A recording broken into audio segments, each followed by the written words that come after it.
We good? Hail to you. My name is Ishka TV. Welcome to the Onslaught series, Captain series, day 1+1, day 2 this weekend. Hello and welcome. Can we hear me okay? Am I double Ishka? Am I can you hear two of me? Is there echo? Uh-oh.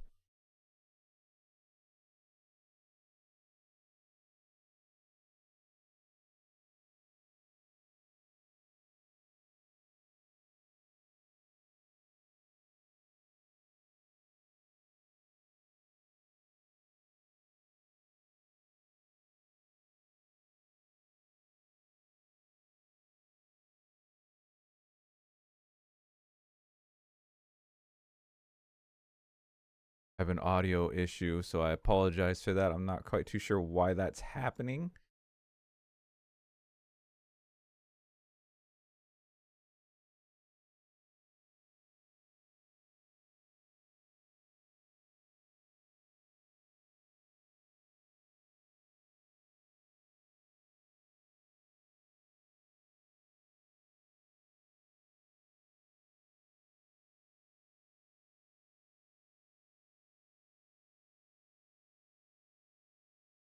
Yeah, excited to be here, Ishka. Obviously, looking forward to seeing a whole other day of people learning kind of the ropes here of some new difficulties and picking up some new tricks under some veteran tutelage. Yeah, Yeah, absolutely. same Can here. Sorry, yeah, same here. I'm really glad to see we have more new blood coming into the community through this event. Yes, absolutely. So, can you guys hear Discord okay? And am I still echoey? We have over 120 signups. Teams are going to be underway in just a couple of minutes here. I do have them pulled up. And just a quick little reminder, we are rebroadcasting other people's streams. So there's some audio that I'm going to have to like fine tune on the fly as we see these teams, talk to the captains, get to know everyone just a little more. But mechanically speaking, Rael, if you wouldn't mind weighing in on this, what are we seeing here in terms of we have some teams playing on like Dwan's C1, Dwan C3. What does that mean? Okay, so the term Dwans are actually two difficulty mods the community commonly use combined together. It means Death Wish Onslaught. So Death Wish is a mod that heavily increase enemy stagger resistance and increase certain special damage dealt on Cataclysm 3 difficulty. Onslaught or Onslaught Plus depends on which mod the team gonna use in this event is a basically a AI director modifier that adds way more specials, more elites, more horde, more pretty much everything into the game to bring extra layers of challenge to the game. Meanwhile, the team will usually choose from Kata 1 to Kata 3 as their baseline difficulties that affect enemies' damage, health, and mass, etc. Excellent. And we've seen some of that yesterday, obviously watching it, but it's knowing that information and then being able to apply it in the fight. We've seen a couple of teams, a couple of players get like stuck trying to shove a couple of rats to get out of the way so that they can maybe get some high ground, and that stagger resistance definitely kept them there. They got picked up by a storm that was creeping up on them, and it just went bad after that. So it's knowing and applying and being able to like continuously do that, obviously for success. Hopefully today we'll see some successful runs. Um, so like I said, we're going through, and it's funny that you mentioned is it Mutas? Murtas? We're gonna take a look at them. We are going to see. Audio might be a little strange, so let's go take a look at our first team here. Żeby nam ten skracał miejsce, gdzie możemy stać. Jesteśmy pewni, że to jest jakiś onslaught? Jest C3 do tego... Dziękuję.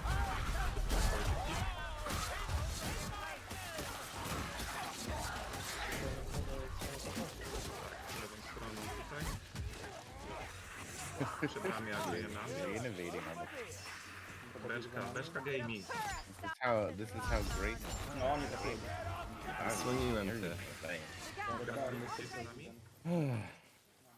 I'm sighing because I see another Slayer. We've seen so many Slayers this weekend. I'm actually like impressed by the amount of Slayer players that we've seen, which is cool because it's the kind of thing that I feel like we don't see a ton of people who are playing it in the tournaments. So when we see it in the Captain Series, it makes me quite happy, honestly. Yeah.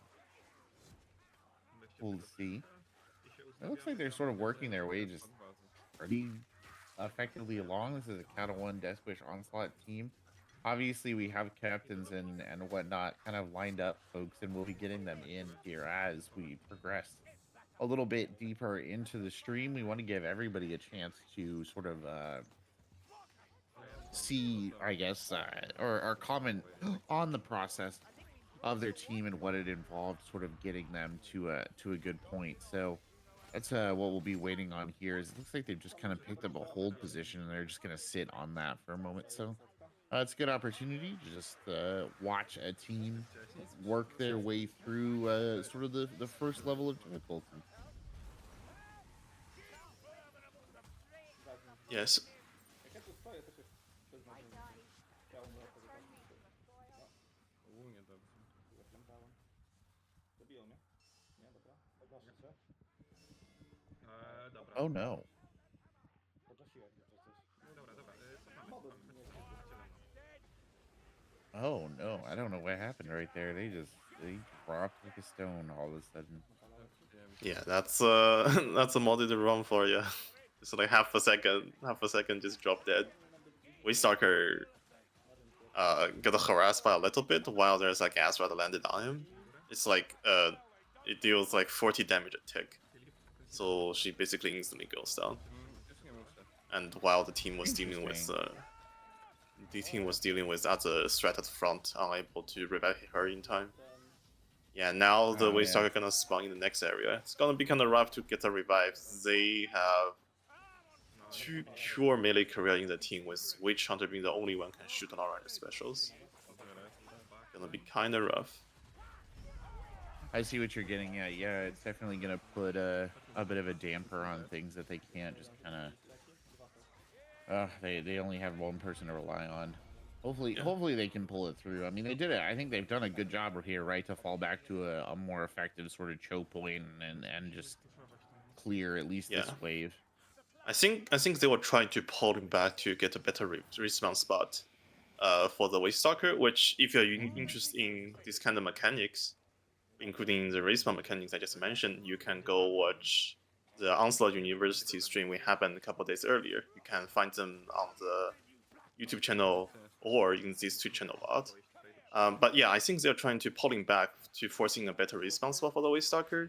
And even though it didn't work, because there is still a horde on them, they still managed to pull back to the staircase, which isn't an ideal holding spot usually, but for this specific situation, where they only have two melee frontline, forcing all the special into like a melee close quarter range is definitely more beneficial. Like when we go there, we see like there's a couple assassins surrounding them. If they were still holding the previous area, without a Waystalker sitting on the backline shooting them from long range, it's gonna be they basically just has more chance of pouncing them because only Witch Hunter have the range weapon and he might have trouble pulling it out to actually shoot them. But by forcing the special into melee range, the Slayer and Real Knight can actually help Witch Hunter damaging them. Yeah, now they finally able to get the Waystalker, but unfortunately that revive also touched the first boss trigger. Let's see how they deal with it. Yeah, it feels like maybe a little bit of trigger, just kind of they might have almost forgotten about it in their kind of desire to get the Waystalker back up, but that's okay. I mean, it happens. And again, remember, it's important to remember that everybody in this event is learning, right? Like this is a learning oriented event. These are not players in a tournament. There's no competition here today. We're basically just trying to get people more comfortable with higher level difficulty so that when the next tournament runs around, they're going to be able to compete in those higher level difficulties. So that's an important thing to remember right here. And this is a rough situation.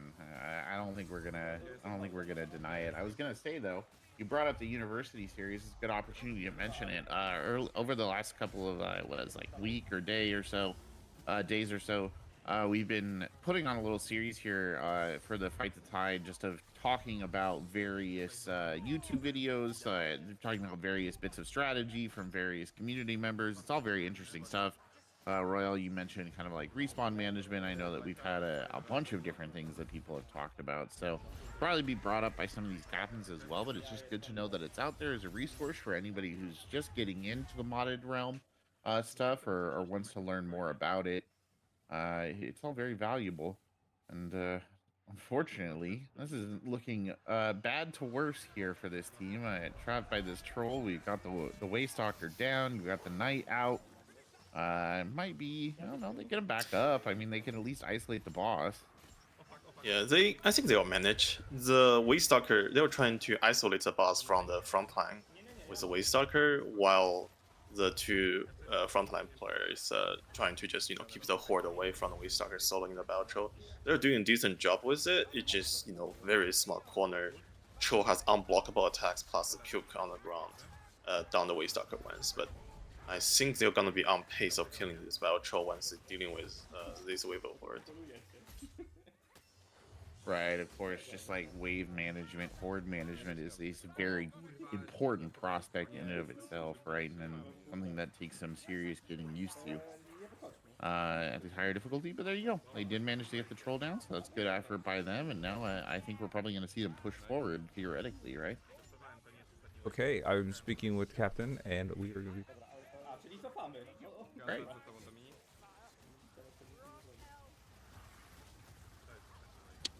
Hello. Hello, how are you? I'm fine. Yes. Okay. So, please tell us a little about this, because maybe you've heard us kind of theory crafting here on the respawn and kind of getting your position here, especially with that troll, and now they're being pinned down with these rattlings. What do you think, or how would you kind of guide your team here?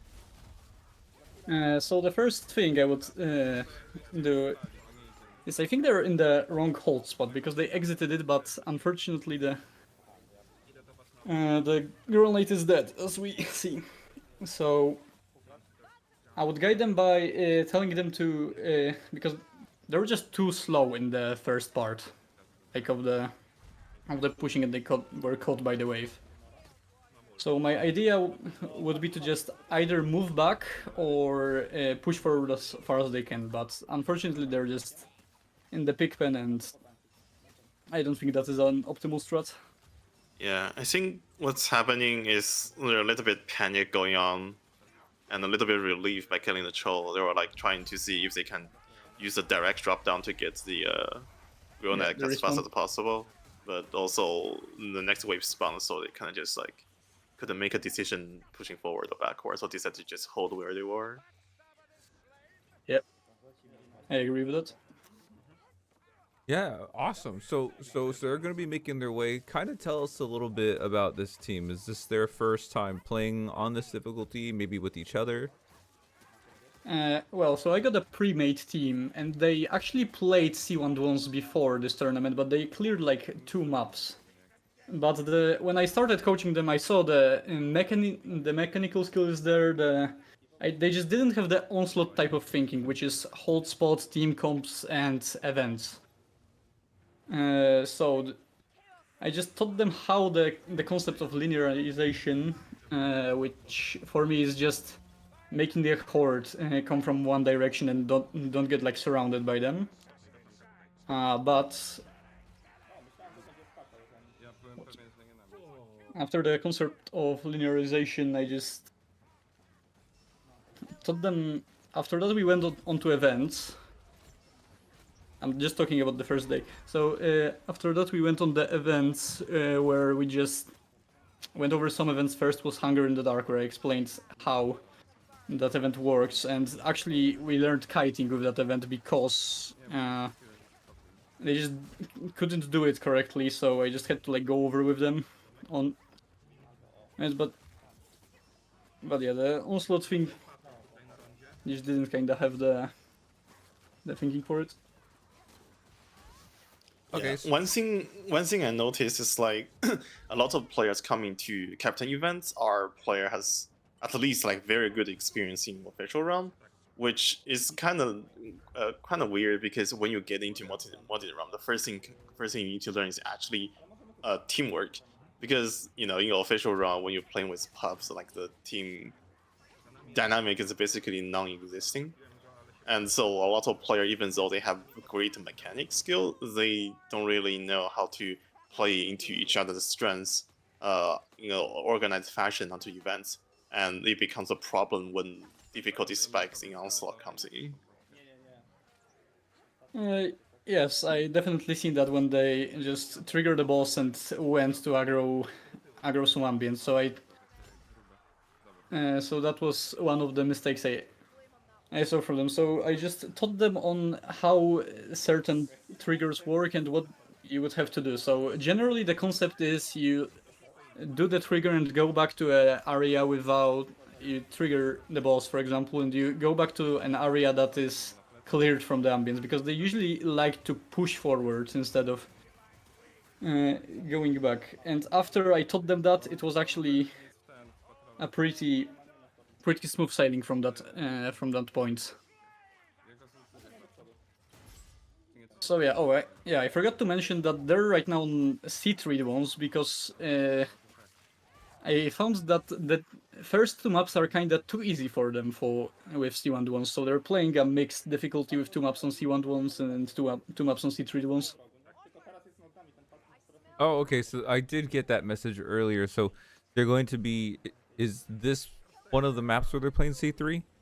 Yes, this map. Let me actually check, because it should be. I Yes, think I think it's C3. The breakpoints definitely feels like C3. Yes, this is C3 ones. So first we'll have Bell and Atul, Bell and Into the Nest in C3 ones, and after that we'll have Atul and Louis and Convocation of Decay in C1 ones. Mogę wyjść tam i go spingować, czy nie? Is there a particular map maybe you are, like focused on, or one that? Go ahead. The map that we had the most struggles with was definitely Convocation of Decay with the mid-event with the 3 bosses. I think this is the hardest event in Onslaught that is... so we had to like pull up new team comps, optimize everything. But the biggest problem that I saw with them was not immediately pulling back when they drop into the event, because they didn't jump at the same time, and just kinda one person got stuck and died, and then they had to then they usually just died at that event. So yeah, so after me explaining that you have to drop, go back, throw a firebomb so there is no ambience, and two people will kill one boss, one person, and one person keeps the boss and one person keeps the boss. After like 5 hours of grinding, they beat them up. So mechanically they are very confident, but it's knowing the map, maybe the different events, the different situational awareness, or like what did you say earlier that I really like? Basically making the game respond to you rather than you responding to the game, like in terms of controlling the horde, like they're doing here. The shove didn't go through. Yeah. Can you repeat the question? I kind of forgot. Oh, sorry. It was more that positioning and kind of controlling the horde seems to be key for them.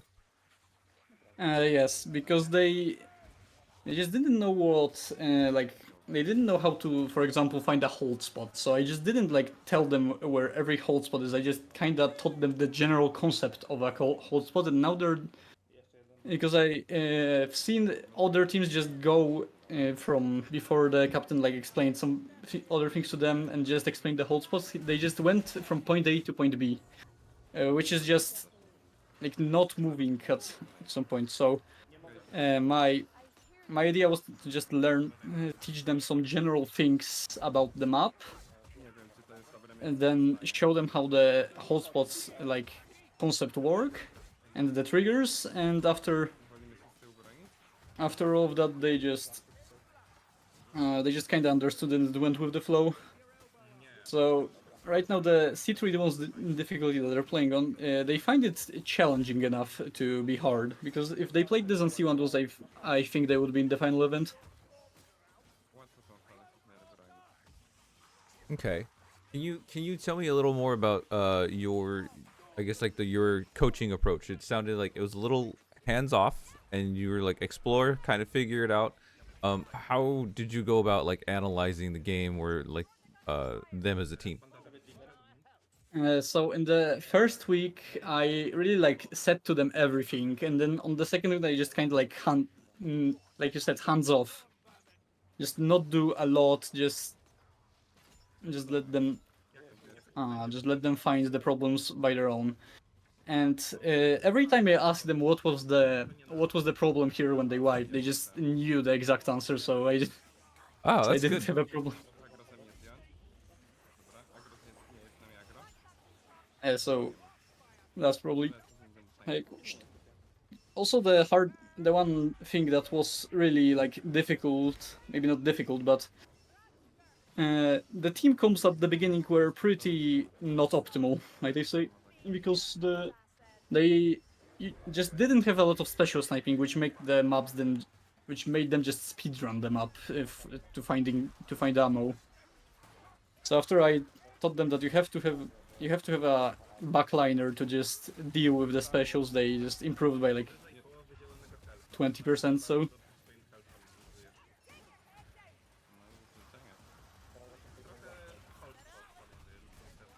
Well, you can see here how much you said that was 5 hours of grinding. Just the practice. Practice pays off. Practice. Man, I can't remember the quote I read. Actually, it's not. Practice makes perfect, but yeah, there's that one.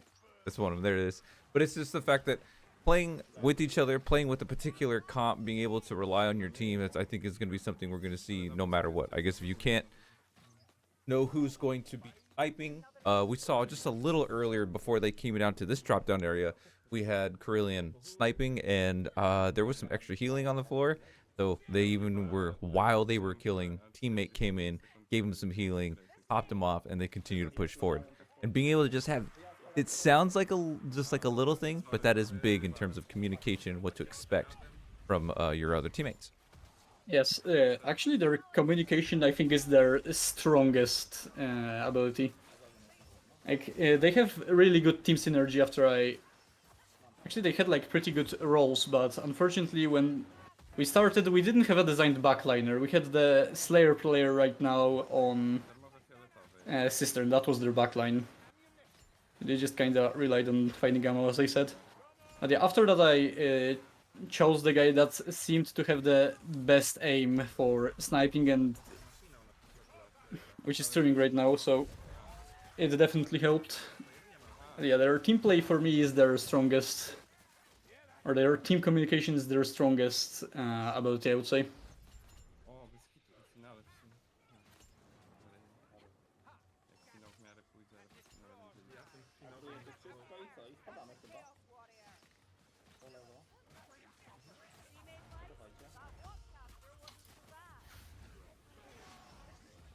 Yeah, like it's rarely to see player has strong communication skill, but consider you talked about earlier, they already played the tournament together, and Yes, they're actually they're- like in real life friends, so it helped much.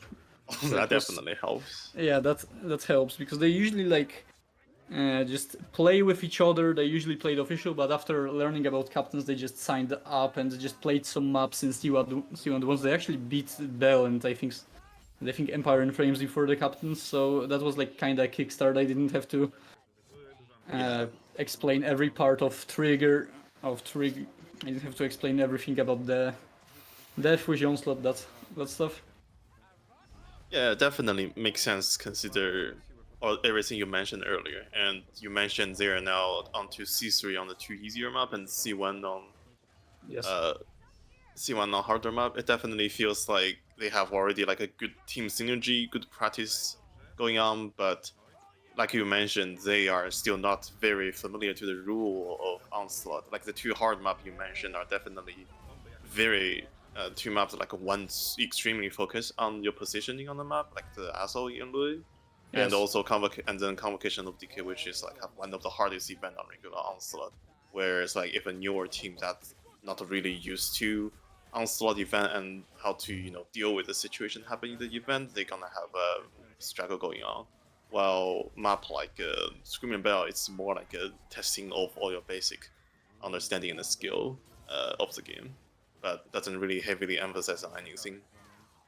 Yes. A na kill? Panowane. Zostajemy Uh, w hotspocie. Jaka bomba była w tym?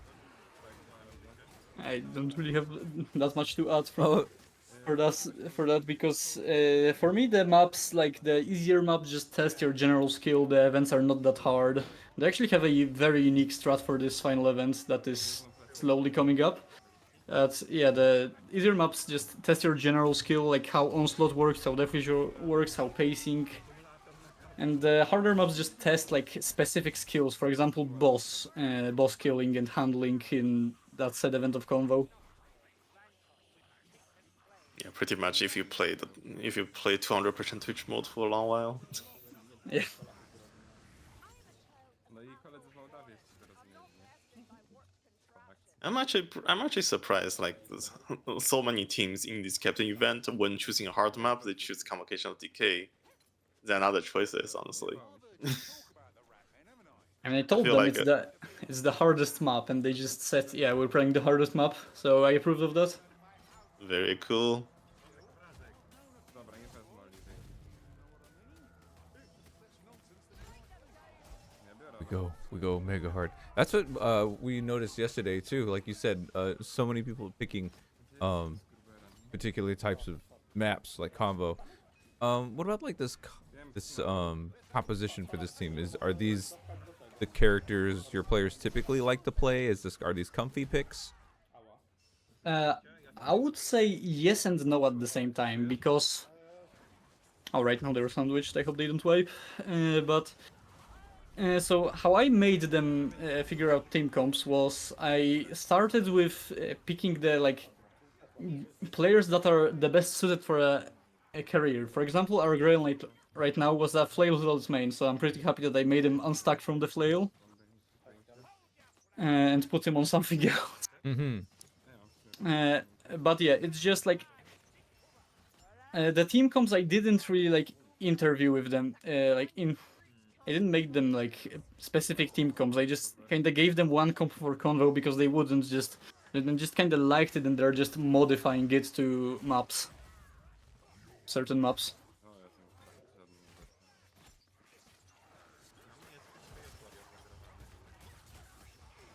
obecny. So that is my take on the comps. Ale co? Well, they are leading up here to Bell. I'm interested in seeing what they're going to do here. Do you have maybe some words of wisdom to offer as they get into this? And we're gonna check this out and move on Yep.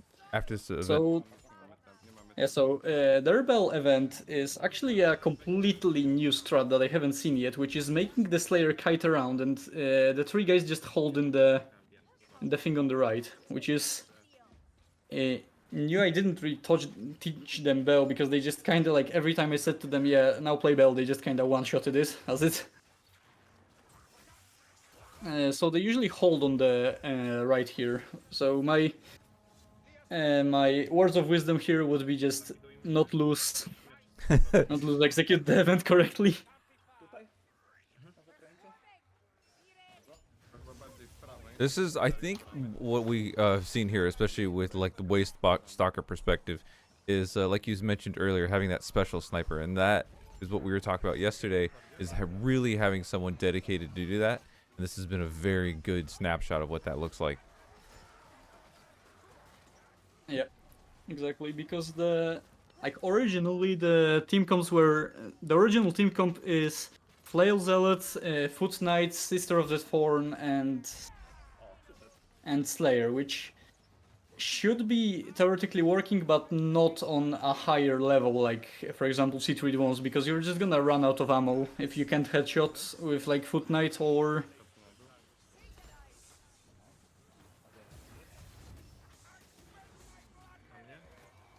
The good news is the amount of specials that are there, and when Krillian presses F, she's gonna just go ahead and get some of that ammo back. So the sustainability is there. Yes, Yeah, that I have to say with Waystalker has pretty good aim.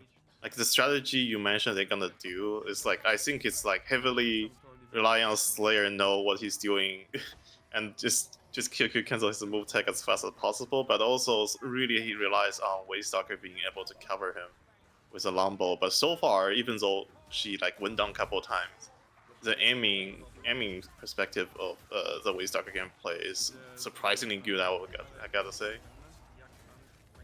Yes. To be honest, I just looked at every person and decided, yeah, this guy is for special sniping now. Yeah, I mean, And I if was I'm a right. teammate, I would definitely pick him for the special sniper too. Yes. Oh, Na mnie asasyn? Na mnie asasyn? Nie, tu jest chyba, nie mam tego. right. Caster Storm. curse right after we said something. Yeah, right. Oh no! Come on. The Blightstone. Get that recovery. Czemu my jesteśmy... Czemu się tam rozrzuciliśmy? I've seen them recover pretty good with. Oh no, I think it's very unfortunate. Co, jeszcze raz? Something had downed them when they were up on the scaffolding. They got split up a little bit, Yes. and that storm was able to just cast and disappear. That's Yes, too it- bad. Right there on the finale of Screaming Bell. Yeah, that's a little bit panic moment. Slayer just died in the. Unfortunately, Slayer died in the angle that they just can't revive easily, and Waystalker didn't. Yeah, Waystalker panicked and went for the revive Yeah, instead of shooting yeah. the specials. That was And she Unfortunate. didn't have the alt too. Career skill too. Personally, I like to just bring concoction on Waystalker, especially when I have Grenade in the team for the potion spam, Drugi polski... just so that in panic situation I can drink a potion, get the alt back. Grali 4, ale przecież nie grali. But yeah, that's really unfortunate. Grali z kimś wiele. Well, what can I say? Caster curse. Yeah, as soon as he exactly. said perfect aim. and- Yeah, oh so- man. yeah, perfect every time. Every time I ask them to blip bill, they just one shot it, and Yeah, exactly. Unfortunate. Well, I'm Alright, I pretty think su- I. S- Oh, go ahead. oh, no, you go.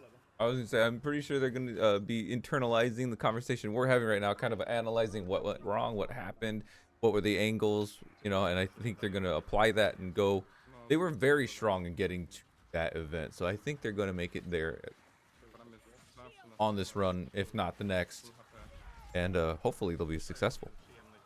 Yes, hopefully. I'm gonna be watching their stream, so I'll make sure to tell you in chat. Yeah, please do. And I do want to say thank you for coming and chatting with us and talking about your team. We are going to be moving on to go check out Mr. Chen's team, but if you've got any final words here. Beat maps. B-maps. Yep, that's the Yeah, goal. we're actually having a competition between the two Polish teams who wins more maps. Oh yeah, you got some friendly competition going on? Yeah, What's the prize? Is it bragging rights? Is it street cred? probably bragging rights. Nice. Excellent. Well, let us know about that too. All right. All right. Well, thank you again. And that it's Thank you. pronounced See ya. is it grief toss? No, it's Muertos, but Muertos. the Okay. the community likes to call me Griefertos because I am specialized in griefing cheese. That's funny. All right, yeah, Mortis. I definitely didn't experience firsthand. Dlaczego bardzo dużo startów wszedłem. Well, thank you again, and we're going to be checking out Mr. Chen's team. Yeah. All right.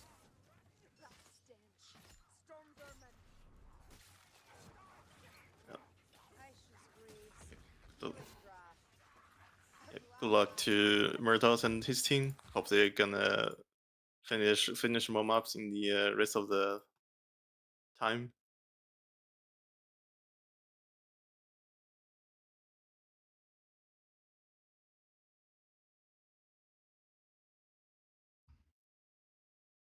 Maybe you refresh it. I can see it on my end.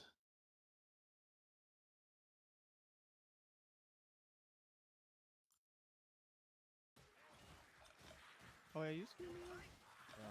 Yeah, I'm streaming because none of the guys have a stream Nice. set up. So they have Yeah. to- So their captain is using the Suicide mod plus the third I person hope you're fly not mod the voice chat though.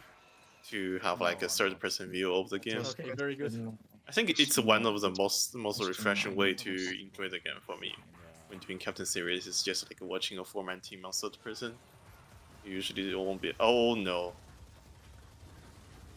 So Warrior Priest had a little bit of lagging issue apparently. Yeah, I saw that. Yeah. Yeah, I saw that. Hello, guys.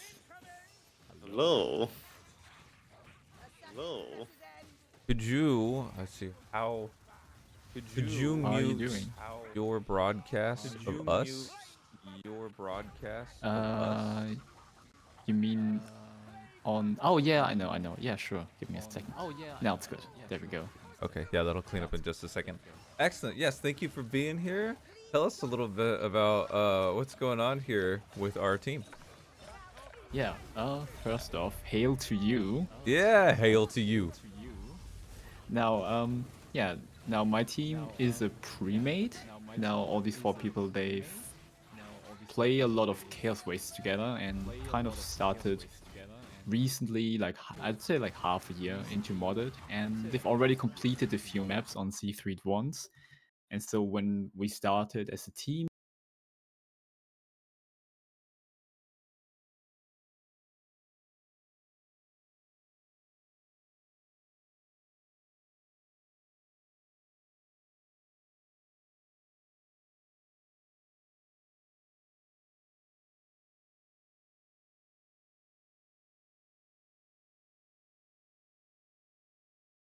was Empire on Flames. It's not on the recommended list, but they yeah, were very insisting on trying to get that map finished. Yeah, and yeah, let me just tell a story maybe about Empire on Flames. So that was like the first day we did a quick run just to see how everyone is doing, like to see where the skill levels are.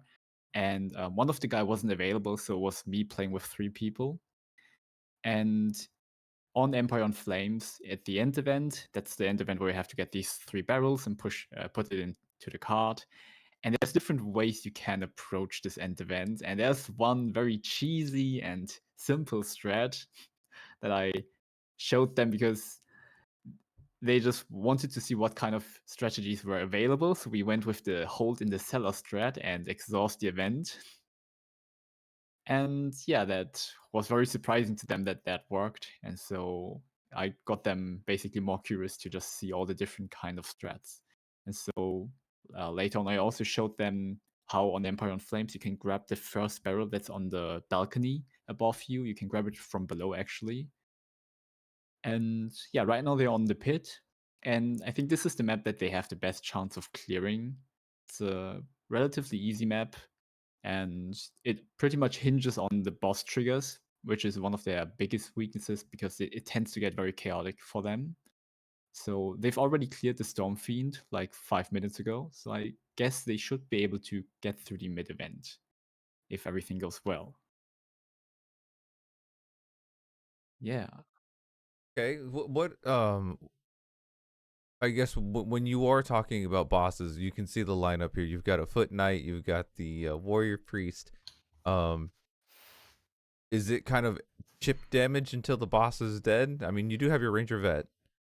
Yeah. Yeah, the Ranger Vent is running Master Pistol. It's Oh, fairly okay, there good it boss is. damage. Yeah, it's fairly good boss damage, but after nerf, you can't really burst boss down just like by himself easily, Yeah. especially on C3. Exactly. So it's not a huge boss damage focused comp. So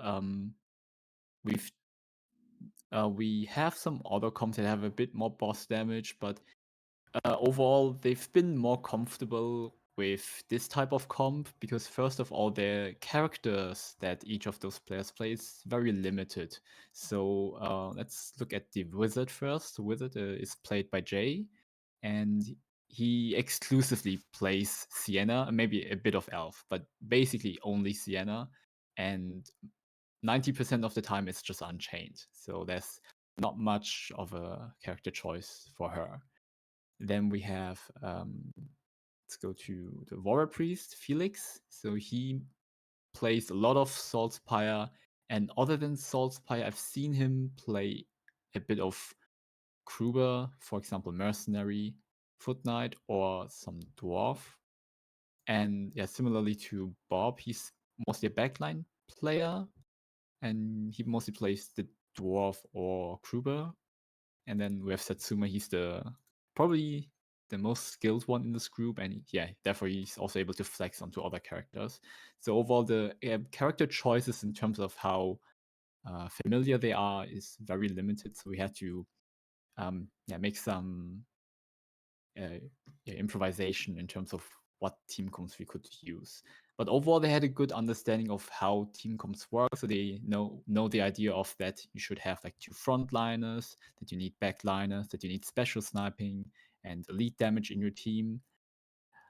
But due to just comfort, they've decided for this particular map, Foot Knight is very nice because they want to do the holding spot at the mint event instead of kiting, and so Foot Knight is a very nice choice to hold that one ledge, might I say. Yeah, and then with Unchained and Warrior Priest, they have a very tanky comp that can hold this. And yeah, the goal of this comp is kind of just to be able to out-sustain in case you have a boss. And so in terms of, now I've been kind of on a tangent. Also, like when they were dealing with bosses, one of the first things I've kind of had to teach them is like how to deal with boss aggro and try to handle waves, specials, and bosses at the same time. Because they were trying to do the convocation of Decay map, and that one mid event has 3 bosses. So there it quickly turned out that dealing with multiple bosses is actually quite difficult for them because they are very focused on the macro strategy. So if they know, okay, this big strategy, this is the strategy that works well, they will try to do that strategy. Now the issue with having like a strategy is, what if that great strategy that you came up with does not work? Because we often we play games, something goes wrong. Someone maybe gets hooked at the wrong time, someone gets disabled or goes down, at all these things that could happen at the wrong time. The boss aggro isn't on the person you want to have it. And that's where these ideal strategies don't work that well anymore, and where you have to be more flexible. So I've kind of told them, well, let's say you have the boss aggro not on the person you want to have it, then you just try to make the best out of that situation. Because I think Long mentioned also as well in his Onslaught University stream, it's better to have the entire team enforce this bad plan than everyone doing their own plan, and essentially it's the same as having no plan at all. And so that what was something we've been working on for a week, so that they are able to be able to deal more flexibly with the different kind of situations that could emerge. Yeah. No, And I I love mean, what you now, just went over. Yeah, talk to me about this event. Was this a particularly hard event? I mean, there's no boss here, so can they control this fairly well? yeah, I mean, yeah, sorry I interrupted you, but yeah, about this event, I mean, the comp is almost made for this specific position. You have the Foot Knight that can just charge to get a huge amount of enemies away. You have the Warrior Priest, also very tanky. You cast a bubble. They are running Trample, if I'm correct. Unyielding Blessing. Okay, I mistook the name, but yeah, it lasts 10 seconds. Oh, someone fell down. And yeah, ideally they should be able to hold that very well. I think that Dwarf dropped by accident, and so now it's gonna be interesting. So the plan that I've told them is, if someone falls down, the goal would be to group up and get to this ledge, and then they can just kite back. And yeah, I'm glad that they managed to work this out. So yeah, now I've also showed them the strategy where you kite in this event, which is where you just drop down here and go to the big ladder and then circle back to this position again. but I think they will probably go back to the previous hold spot. And yeah, this is kind of the plan B when someone fell down. Everyone commits to it together, and that allowed them to basically save the dwarf. And yeah, now they are regrouping again at the holding spot. That is Yeah, it's pretty great. excellent to see. That is excellent to see. Because we've seen someone will jump down and they're like, well, it's kind of on you to get back up. And no, they said we're all going for it. Well, I even saw a couple of warrior priest bubbles go out, because the ranger vet's ulti wasn't even up, not even halfway charged. So yeah, protect the dwarf, and they all gathered up. And I think it's really cool that we got to see both kind of those hold positions momentarily. Yeah, Yeah. like it's a nice plan A works, but it's even better and rare to see a team be able to find a problem, execute plan B, and make plan B works too. It's like not a lot of team, especially newer players, can actually like remember to pull out the backup plan and actually make execute it well.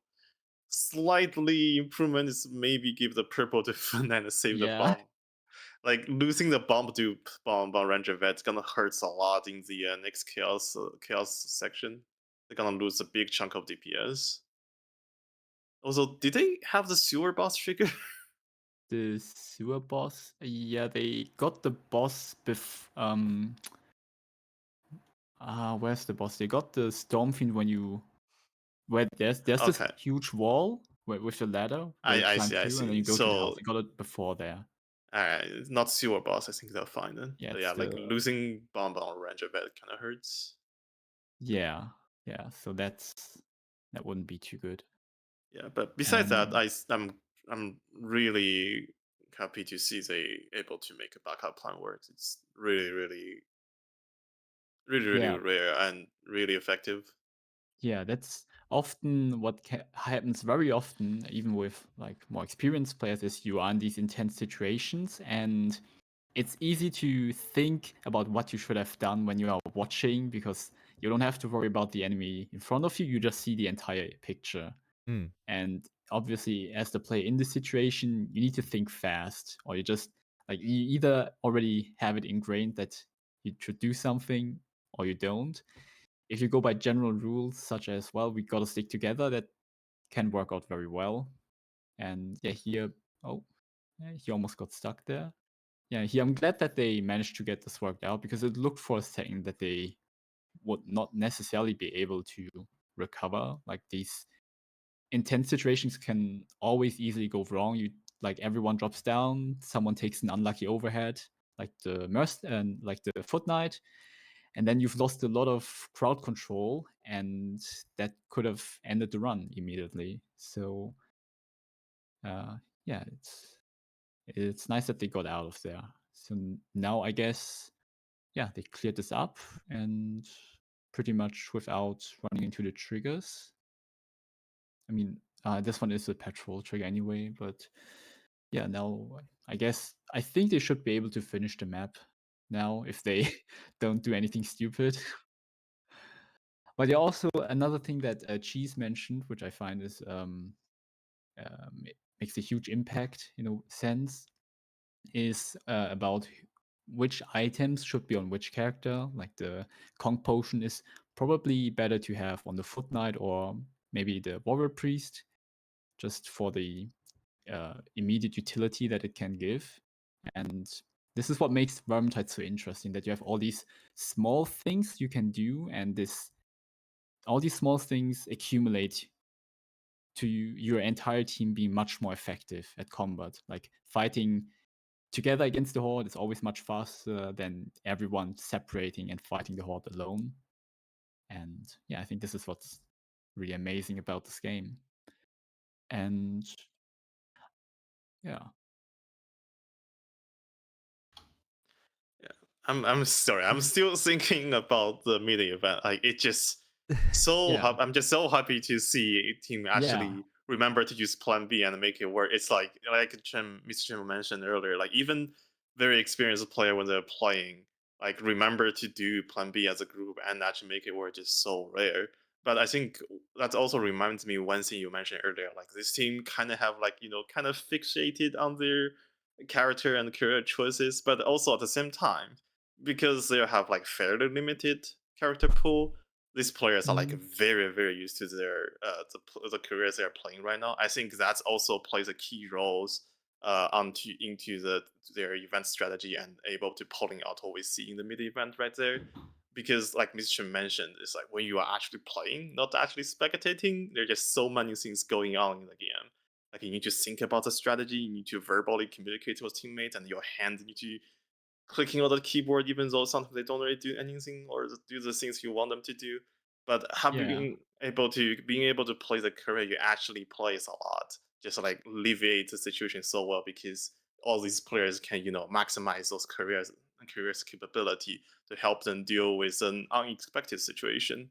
Oh, Got one down yeah, with and like gas. The res does come out. Yeah, Ranger vet I is I down, but he is invis. I blame Bulwer. They're just like three Bulwer just jumping from the ceiling, ambushing them. Like yeah, this is not even part of the horde. The yeah, I specials are think starting to mass on them here. yeah, and I think they might have gotten too many ambience with those bulwarks. But they've got a good amount of control, and now I'm a bit. Oh, this is not good. I'm a bit worried here. I Yeah, think one it's thing. Yeah. oh no, Warrior, please get killed Oh. by Ranger Vet. We have one stealth dwarf. We got the charge Oh. off from our foot knight. 3 up. A bubble coming out.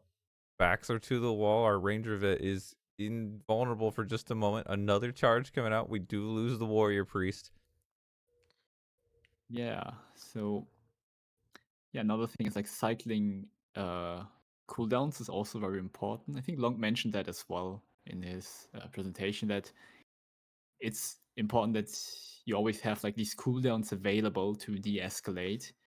Now, another thing I told them firmly is to not just leave items unused, like always use them, then dying while having, let's say, like all your items in your inventories.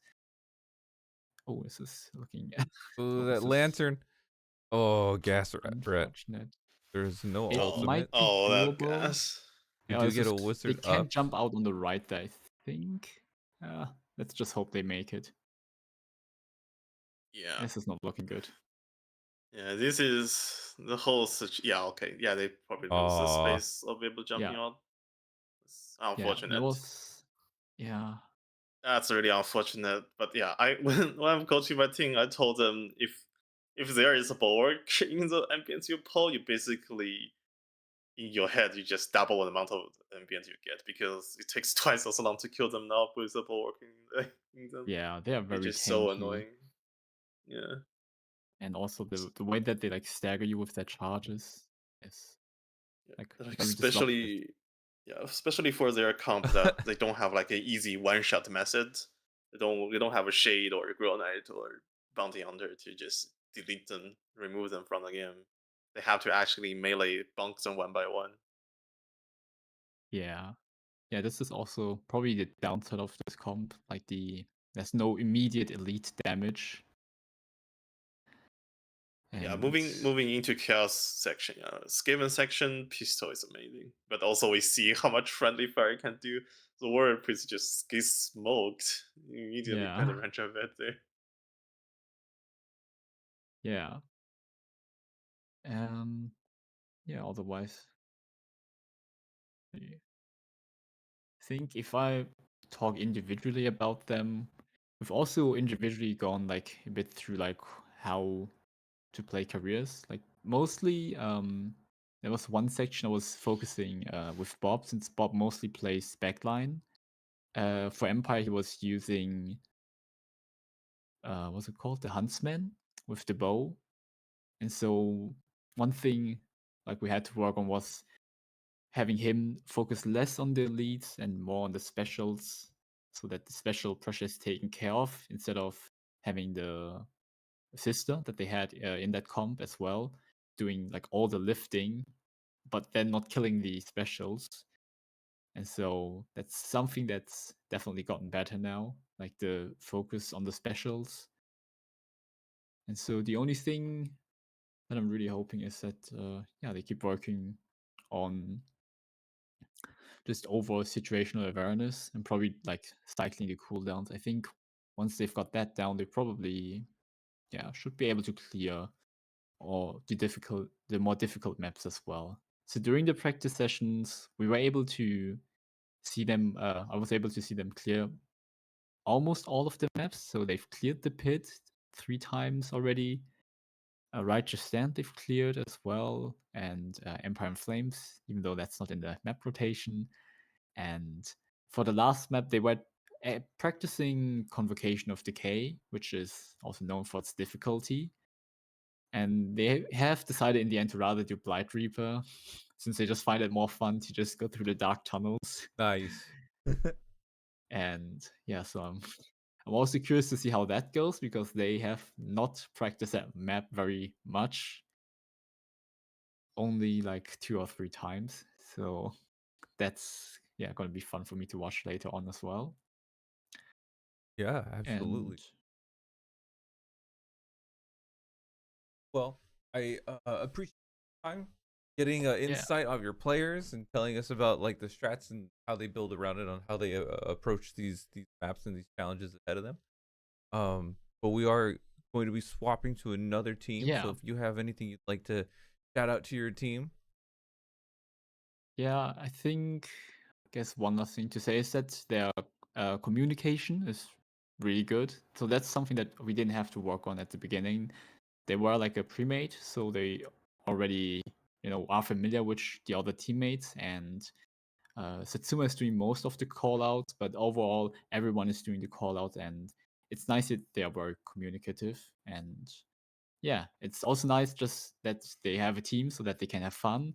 Also, I hope that the other teams, where some players might have signed up by themselves, were able to find new people or even a team to play with and have fun with this event. And yeah, really love this event.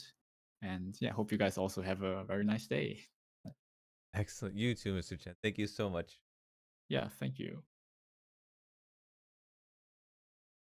Okay, so we're gonna be switching to Fed. So good luck to Mr. Chen's team. They're looking really confident in that mid event. Just pushing past that. Good luck to them.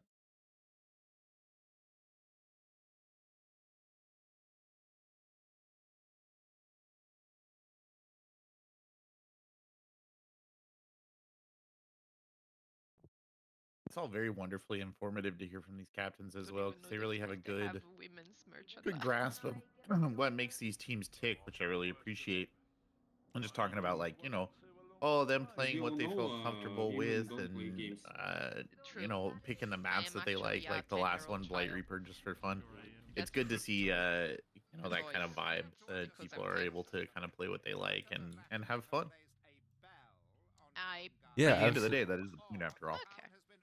I think the idea of, hey, this the character I like, these are the weapons I like, but I think what's crazy on top of that is they're like, hey, we're having fun. How hard can I push myself? Let's go do convocation. I will keep Like, doing convocation okay, pulling for some. me Yeah, I don't know alone why just everybody's obsessed with convocation. It's like Pulling the like half the captains we had yesterday, probably more than half the captains we had yesterday, and then every captain we've had today has talked about convocation, which is wild to me, because it's hard as hell. I don't know. I guess it's just the pure challenge of it. Hello.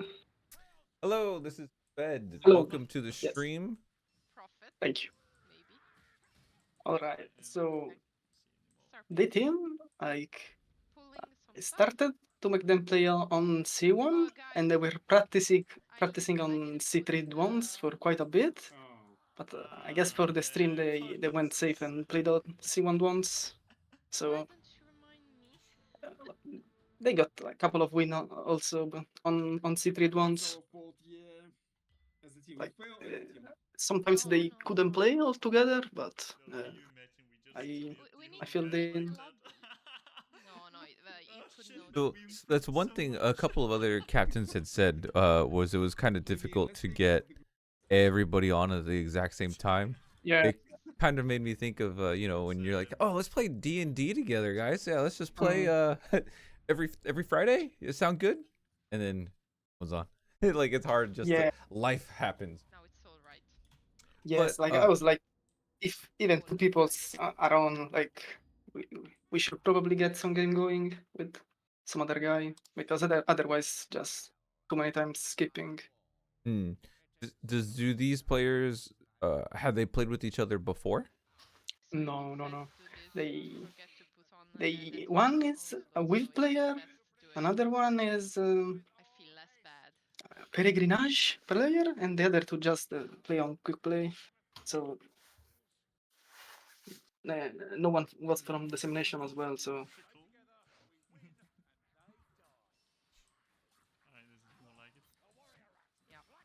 Yeah, So did Peregrinage is like pretty different from the ones and stuff. Even though it's multi-round and it's pretty difficult, but it plays by a very different rule set. yeah, it has some crazy stuff going in the final stages with We'll Nurgle flying around. Maybe if we do it as a team, we'll see. I'm so how excited to much, see shield gameplay, man. Shield weapons are the best weapons in the game. All right, don't at me. So I really wanted to make them play like hear the mine. weapon they wanted. I was like telling them if they wanted what was the best option, but if they wanted to go with their preferred weapon, they just went for it. Fucker. The only thing is that, like for example, they were at the start they were running a comp with Handmaiden, with Moonfirebomb, and Lingering Flame, Battle Wizard, and I was like, in Citrid ones, those stuff. Like when the enemies are more HP, Moonfirebomb cannot solo snipe anymore. So he tried on longbow and then he went on the javelin. It's more safer options. Now, is that because of just ammo sustain?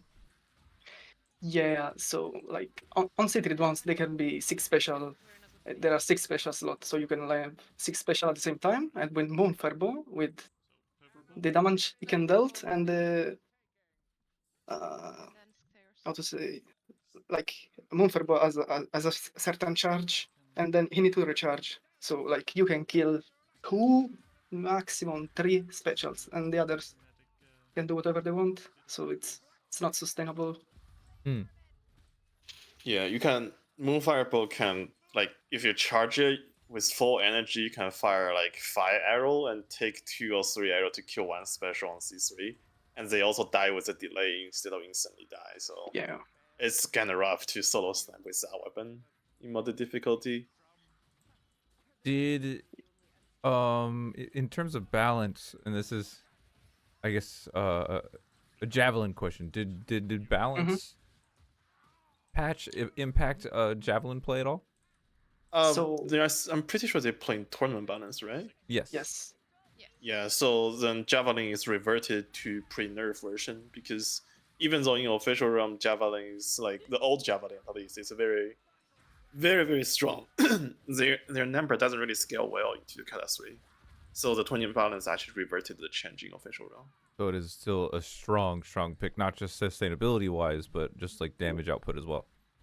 It's okay on C3. Like I say, it's just sometimes just weapon doesn't work very well when they scale into C3. Like a lot of the official realm meta weapon, for example, Axe and Falchion, I think is like one of the biggest example. It's an amazing weapon in official because it's a number just like so good on Cataclysm 1. But unfortunately, just it doesn't scale well into Cataclysm 3. So it actually falls out of favor in modern realm. Yeah, that's very true. Gonna yoink this hill. Like, So we're gonna go ahead. Yes, go ahead. No, I just wanted to add that the javelin, like on C3, cleaves way less, and so it does way less damage for that reason. But it can, with breakpoint, you can build for breakpoint and snipe all the special on one shot on Handmaiden and with Stalker, so it's good enough. So we have the pressure. I mean, it's just the responsibility, I guess, for our way stalker, especially with the special sniping we have here, and Foot Knight can help out with that to some degree.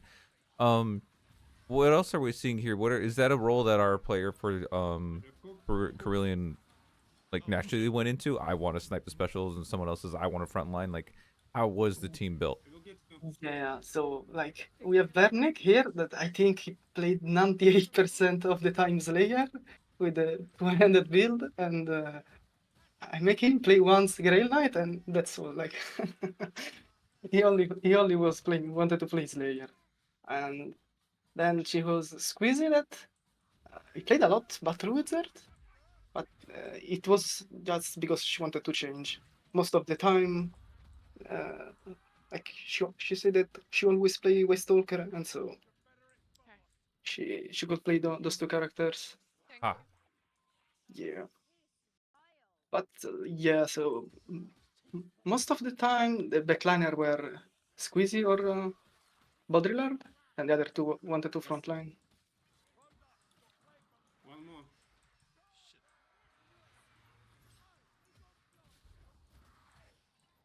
we're getting a lot of value. I'm seeing today in terms of the team comps, we're seeing a lot of Foot Knight value. The knockback from the charge. They need that breathing room. Ooh, Foot Knight speaking is, of. Oh, we get the get up alt from Salts. Excellent. oh yeah. Think it's a bit on delay on my part, the stream. Yeah, it'll be maybe 3 or 4 seconds late. But just immediately looking at that, the way the alt was used, we've seen some other warrior priests that preferred using like the double bubble, whereas this particular one was, hey, let's go ahead, they're able to use it to get the Foot Knight up. Actually, I think the bubble that Baudrillard is using were pretty good No? in the Okay. game I spectate. From the right. Like it was like if some player was cut off or like he was about to take a lot of damage, like he had the bubble ready for him. So it can, like, every talent has its own strength. Let's say like this. That's really good to see, because that just kind of goes to what Corbett was talking about earlier, just like versatility of the players, versatility of the talents, the weapons, the maps, the way they want to play, how they feel comfortable, where they feel confident, or just enjoy, and we're able to see Yeah, that. yeah, What do you think? yeah. I wanted to like I'm missing kills. just have fun. We might We have can. I needed to correct some traits and some property stuff because they kinda were all over the place. Yes, yes, Like yes. especially the necklace. I think on the necklace there isn't really a choice, and Okay. Warrior priest almost. running other traits that is not buff skin. You take a huge risk for yourself, and I think Bernick was running like Boon of Shalia, like stamina and damage reduction versus chaos, something like that. So that needed to change. But on the other talent and the weapon, I was like, you choose, and if you're good enough, you're gonna make it work.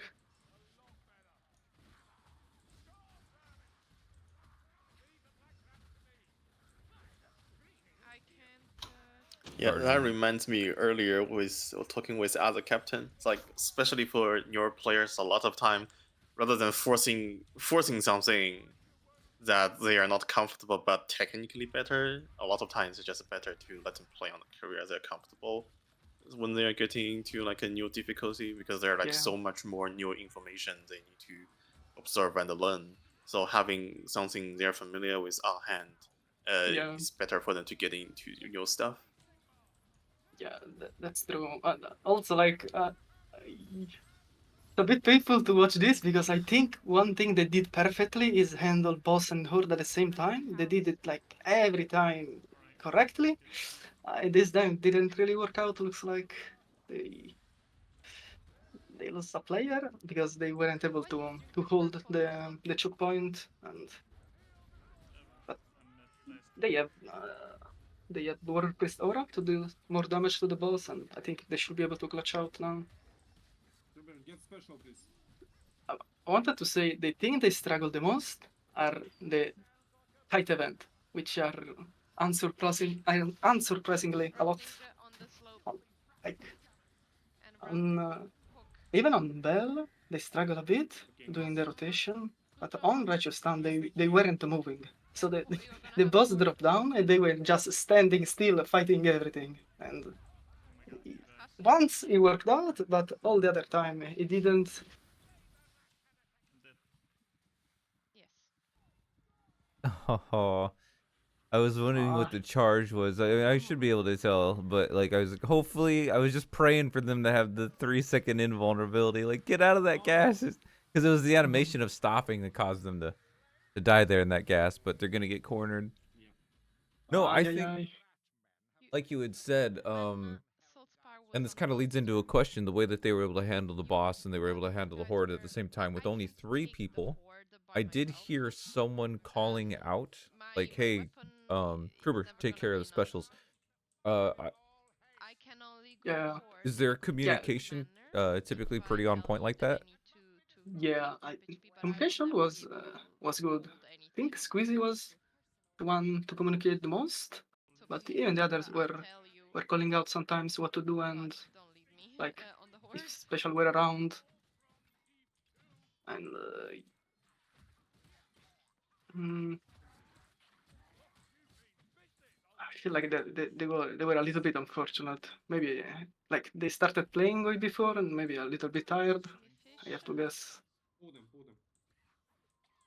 because in that situation, yeah, I told them like you need to use everything, but don't let the monster meet up with the horde because otherwise things get very chaotic. Do you think in that particular, I don't know, would you say Cards, that you mean the particular monster area with the is a cards? is a hard Yes, positioning? yes, like in that area, since the boss trigger it's so close, you need to kill it before the horde because otherwise Back you from the really door. need to play perfect and not front line perfectly and not let anything pass Yes. from that point. And if anything pass, you need to use potion and bombs. Otherwise, it's over.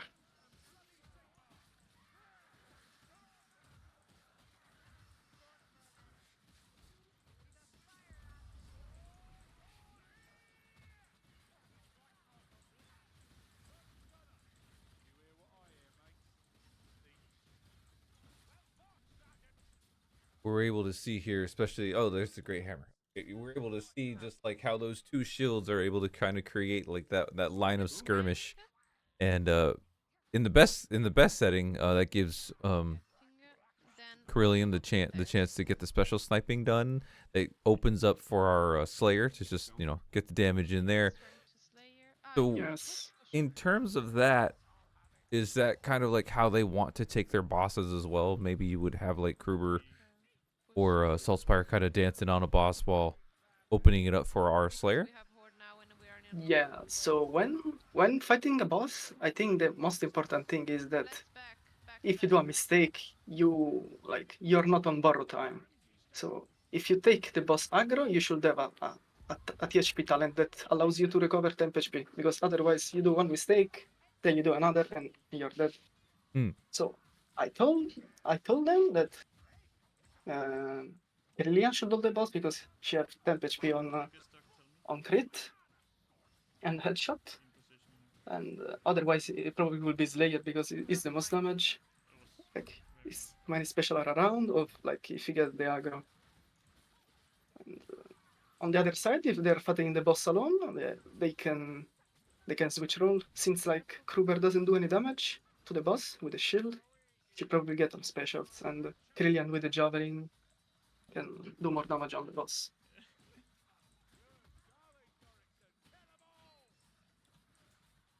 Yeah, and I'm seeing with the horde there too. It's like I can also see the smite damage coming through. Our Saltspire is a little bugged out here. It's like, what's going on? Lost his Yes. contact. It happened pretty often on the world. Please don't know why. It's just so weird. Third person animation just crawling on the ground. When he jumps, it's even more fun. Yeah.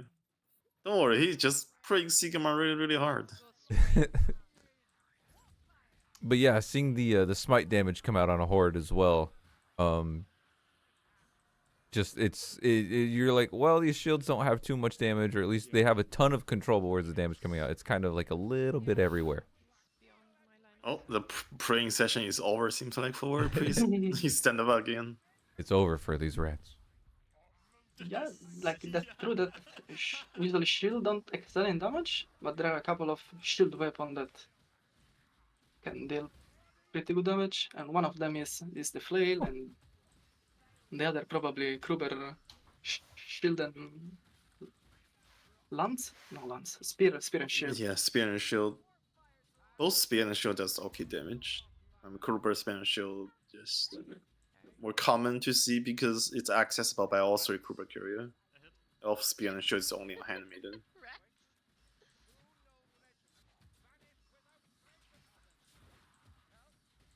I love that even though they're playing at this this elevated difficulty, you can hear them like kind of joking with each other, and even it was in a very elf-like manner. Krillian's like, "Go ahead, take that headshot on that Skaven," and they just barely missed it. And it happens to me. They shot over the right shoulder just a little bit. That always happens to me, and you could hear them kind of like laughing, like, "Oh, you missed it!" Like, haha, like they're just having fun, right? This isn't like a heavy stress. This isn't too much sweat, you know?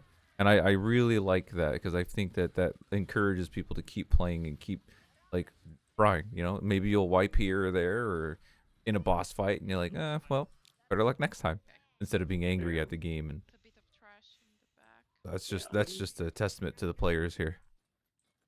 Yeah, hopefully, like if people are having fun, then Okay. we'll stick around even after the captain session is finished. So They're that's losing important. Probably the ambience. Okay, left.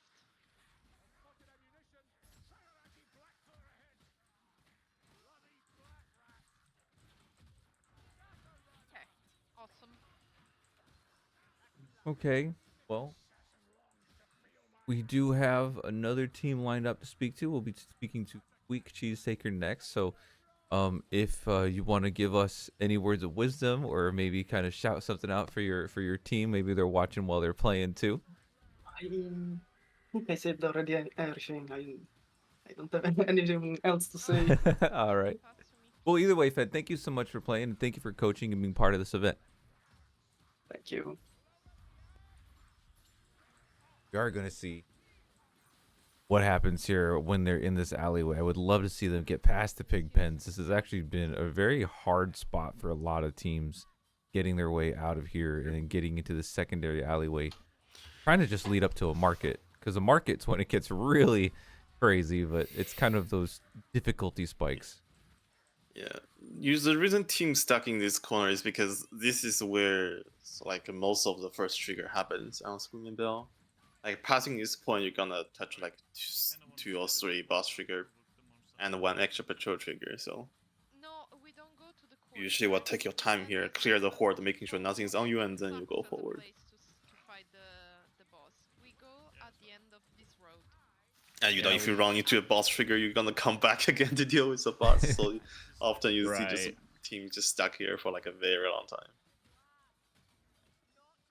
Yeah, makes sense. And Fed gave us a pretty good idea of, you know, One more. what they expect to do and their sort of expected behavior. So it's just a matter of executing. I mean, even the best laid plans, right? We see them go awry all the time in the game. So not surprising that it happens. Like Fed, you know, it's just a little Just unfortunate go last on the- run.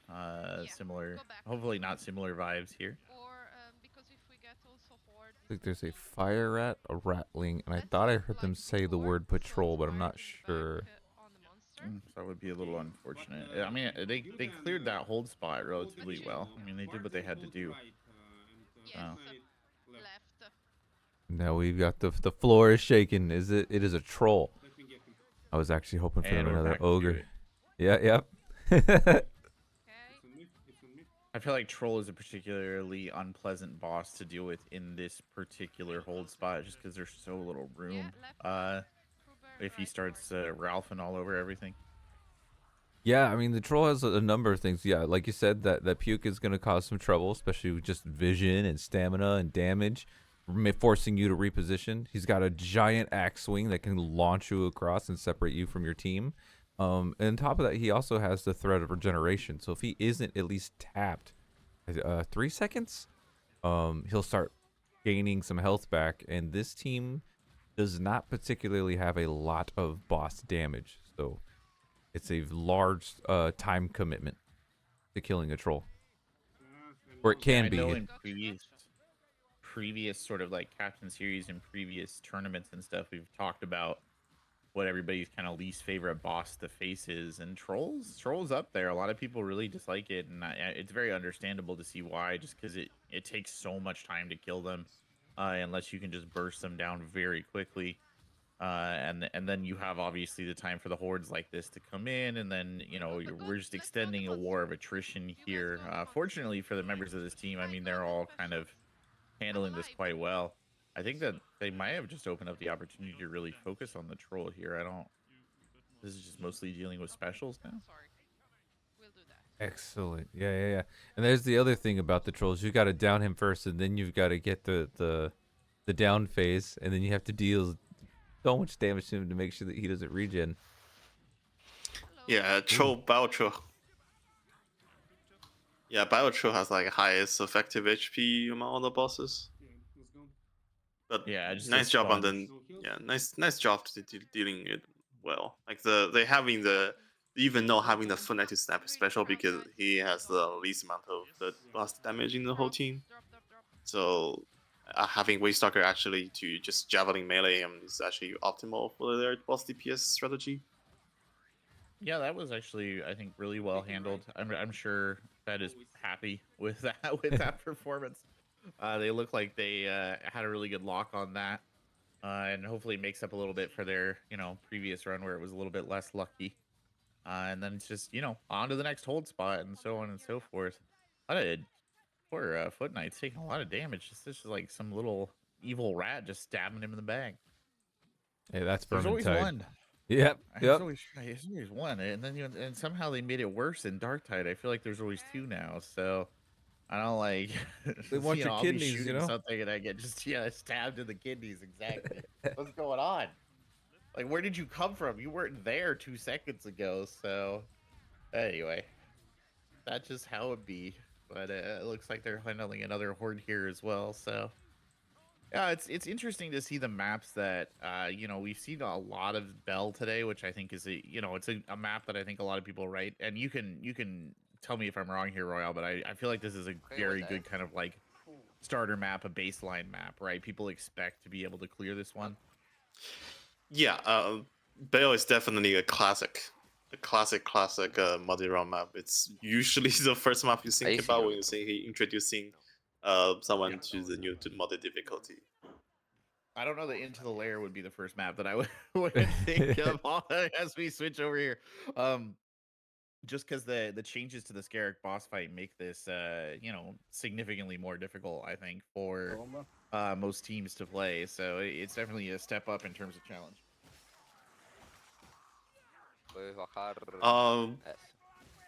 This is Squeak's team. They're doing C3 Dwans, right? If I'm correct. Yes.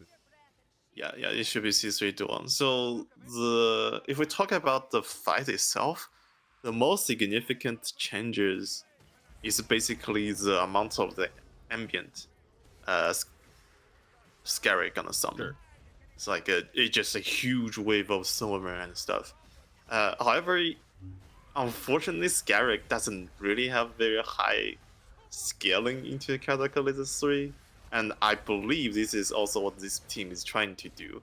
If they coordinate very well, Grail Knight with Ironbreaker and 2 or 3 Strength Power should still be able to burst him down, even on Cataclysm 3.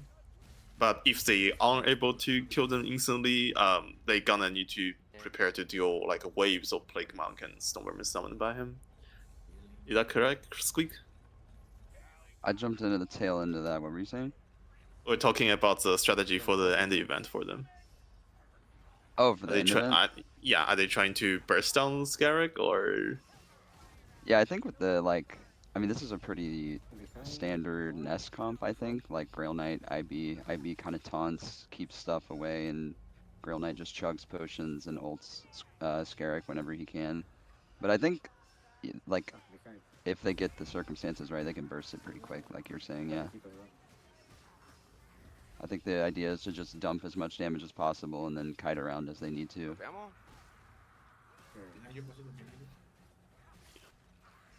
And then- Hunter pistol, which Zelot had never seen that before. Oh yeah. Yeah, Oh boy. they took a lot of liberties with their builds. They kind of like to, they just mess around with stuff, I feel like. They just like to experiment, play what they enjoy, which I respect. I like that. yeah, I mean, this is definitely. I have this correct, right? They're on C3 as well. Yeah, they're base C3 Dwans. So Pasito and Mad Baker, well, really all of these guys have a history playing together.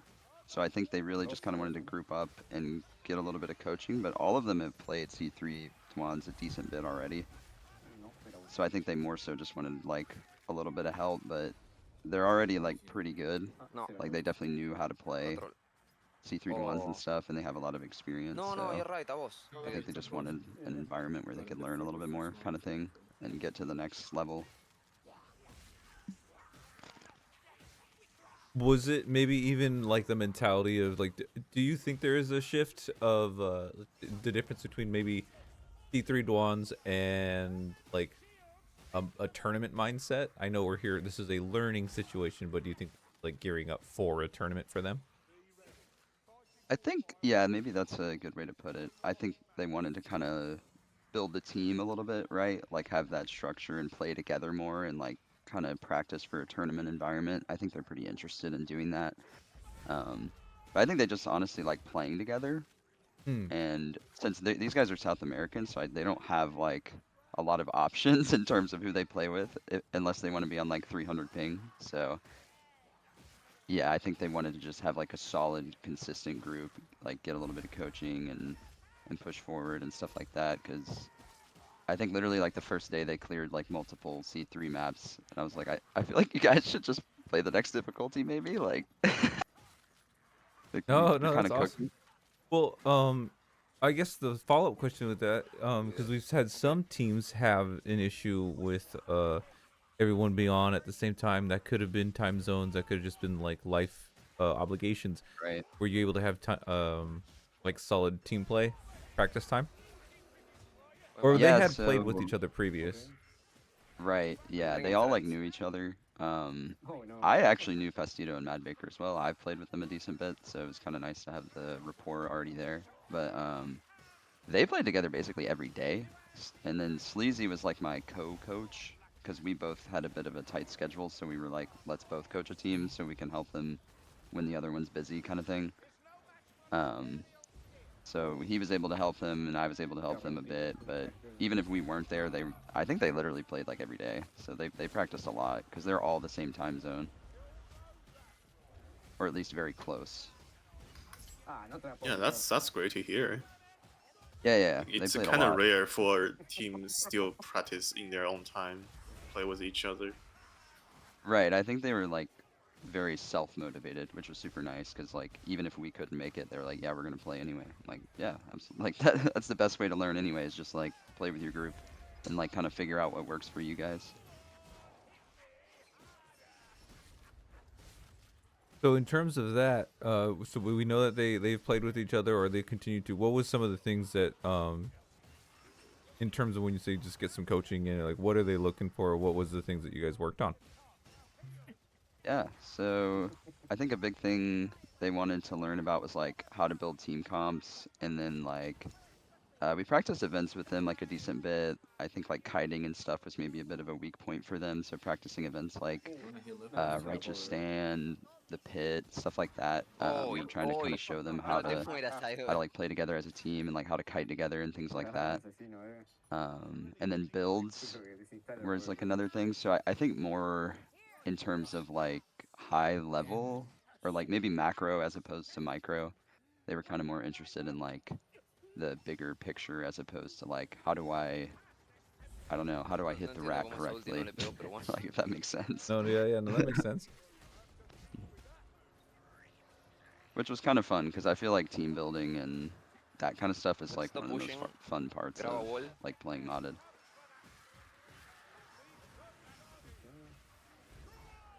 So I should probably actually ask this to almost every captain, but like in terms of like the composition we see here, we know that they're playing a whole lot. I assume that means if they were to play on a different map, like this is into the nest. I assume this is their Scarrick Mhm. playing build, and so would a different map have a different composition, or is this kind of like just their constant comfy picks? And to the right. Yeah, so I think for them, they mostly just messed around with a lot of different comps and kind of ended up with this, like for every map. Because they just feel most comfortable with it. And like to be fair, this comp pretty much works on anything. Like it solves Oh, pretty much any problem you could have. Like you have really good control with IB, you have insane monster damage, you have good special sniping, you have hook protection, good pacing. Like you kind of just have everything with this comp. And I think they're all just comfortable on the heroes they're playing, so they pretty much run it on everything. I think like eventually as they push higher difficulties, like that was kind of something we talked about, having specific comps for specific maps becomes a little bit more important, but even still I feel like finding one thing that really works well for your team, you can kind of make it work for almost anything.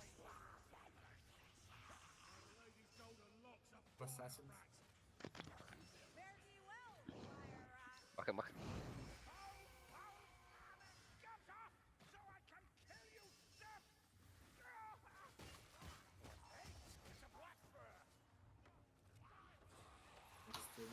Looks like they're getting into the hardest part of the map.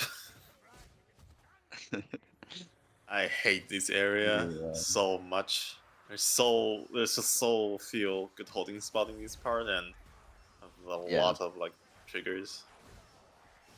Yeah, this Getting part of the the map's like patrol gross. trigger or something here, or boss trigger, kind of forget. I think it should be patrol. I think they just had the rat ogre. Yeah, right. I hope they can get some troll hammer mode so we can just nuke it. I really just want, when I play here, I really just want to pull the patrol, avoiding it's so annoying. Yeah, I feel like in this part of Nest, You guys in you bala. just kind of have to pull it. Yeah. Unless you get kind of lucky, I guess, but it's so compact. I mean, if they don't pull it on their own turn, we start gonna pull it in their turn. Yeah, right. It's a matter of when, not if. Yeah.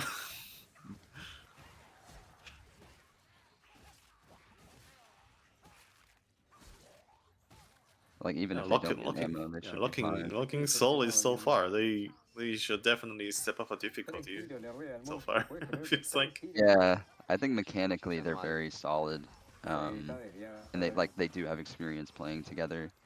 And they did practice some plus a little bit as the Captain Series went on. Like they pushed up a little bit, but I think just for the sake of like the stream and the tournament, they just stuck to base.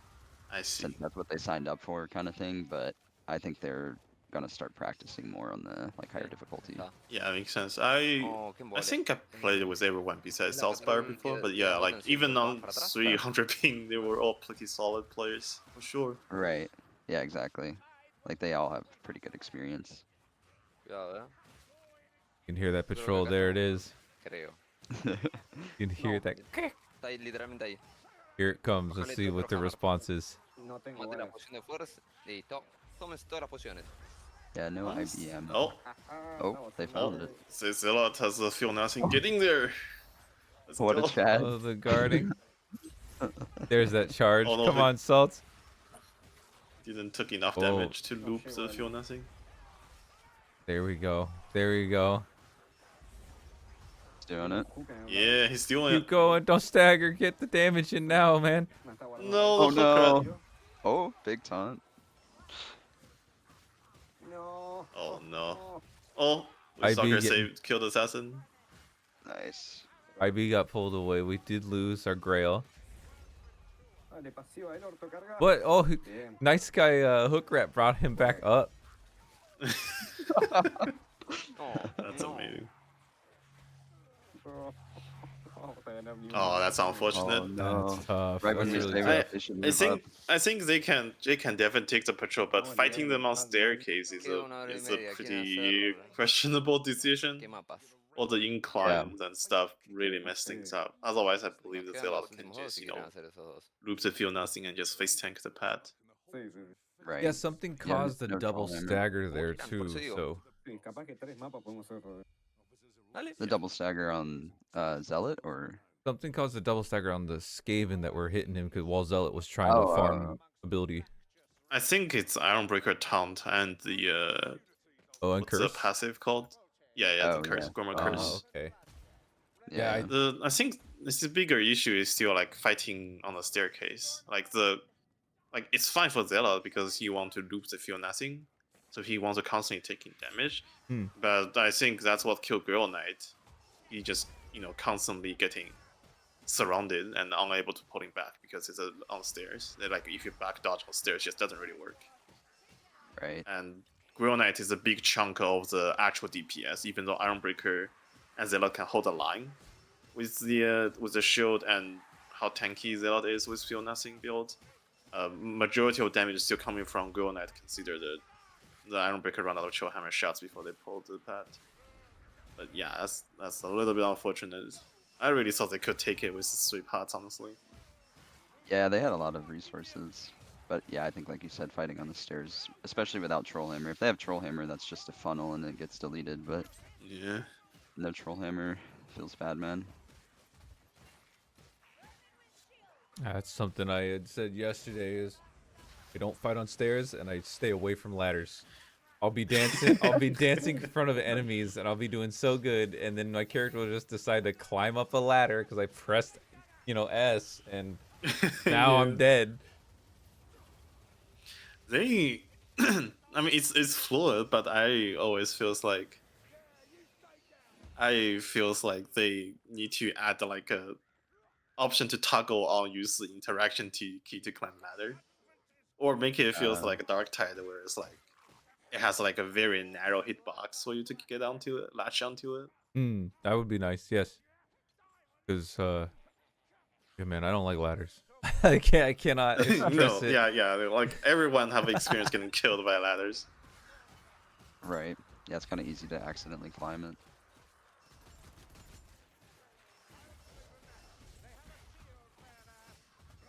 Yeah, I think I know Fastidio sometimes likes to go Hagbane, but Longbow on Ness makes a lot of sense in general. But maybe if they had Hagbane there, that patrol probably just gets nuked, strength pot there. But Yeah.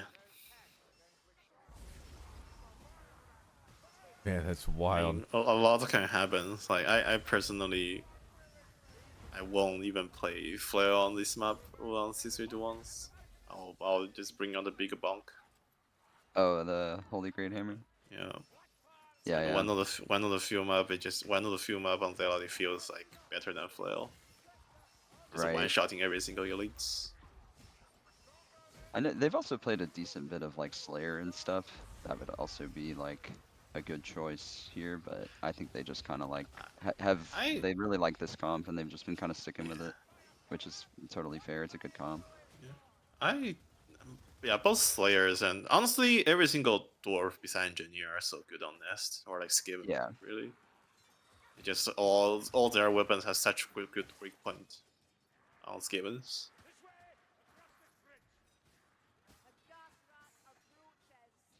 I think all my like most enjoyable Nest comp have either Ironbreaker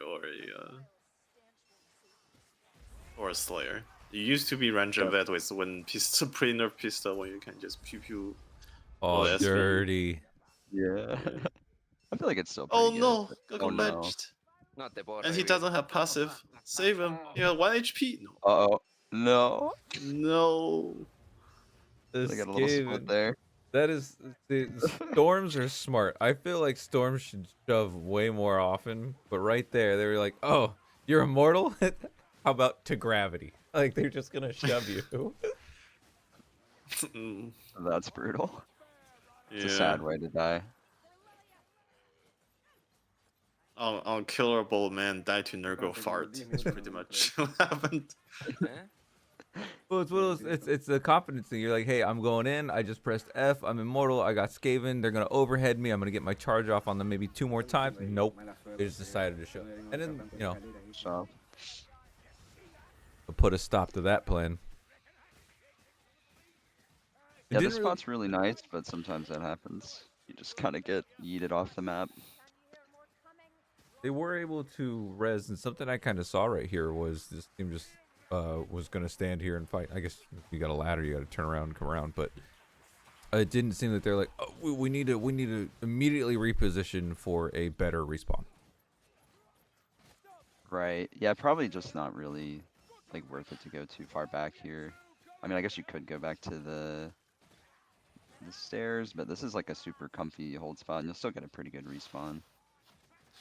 Yeah, respawn is still good, and you don't touch more triggers between here and there without the respawn anymore. So just dealing with ambient, maybe one more horde, and they will be able to get them back.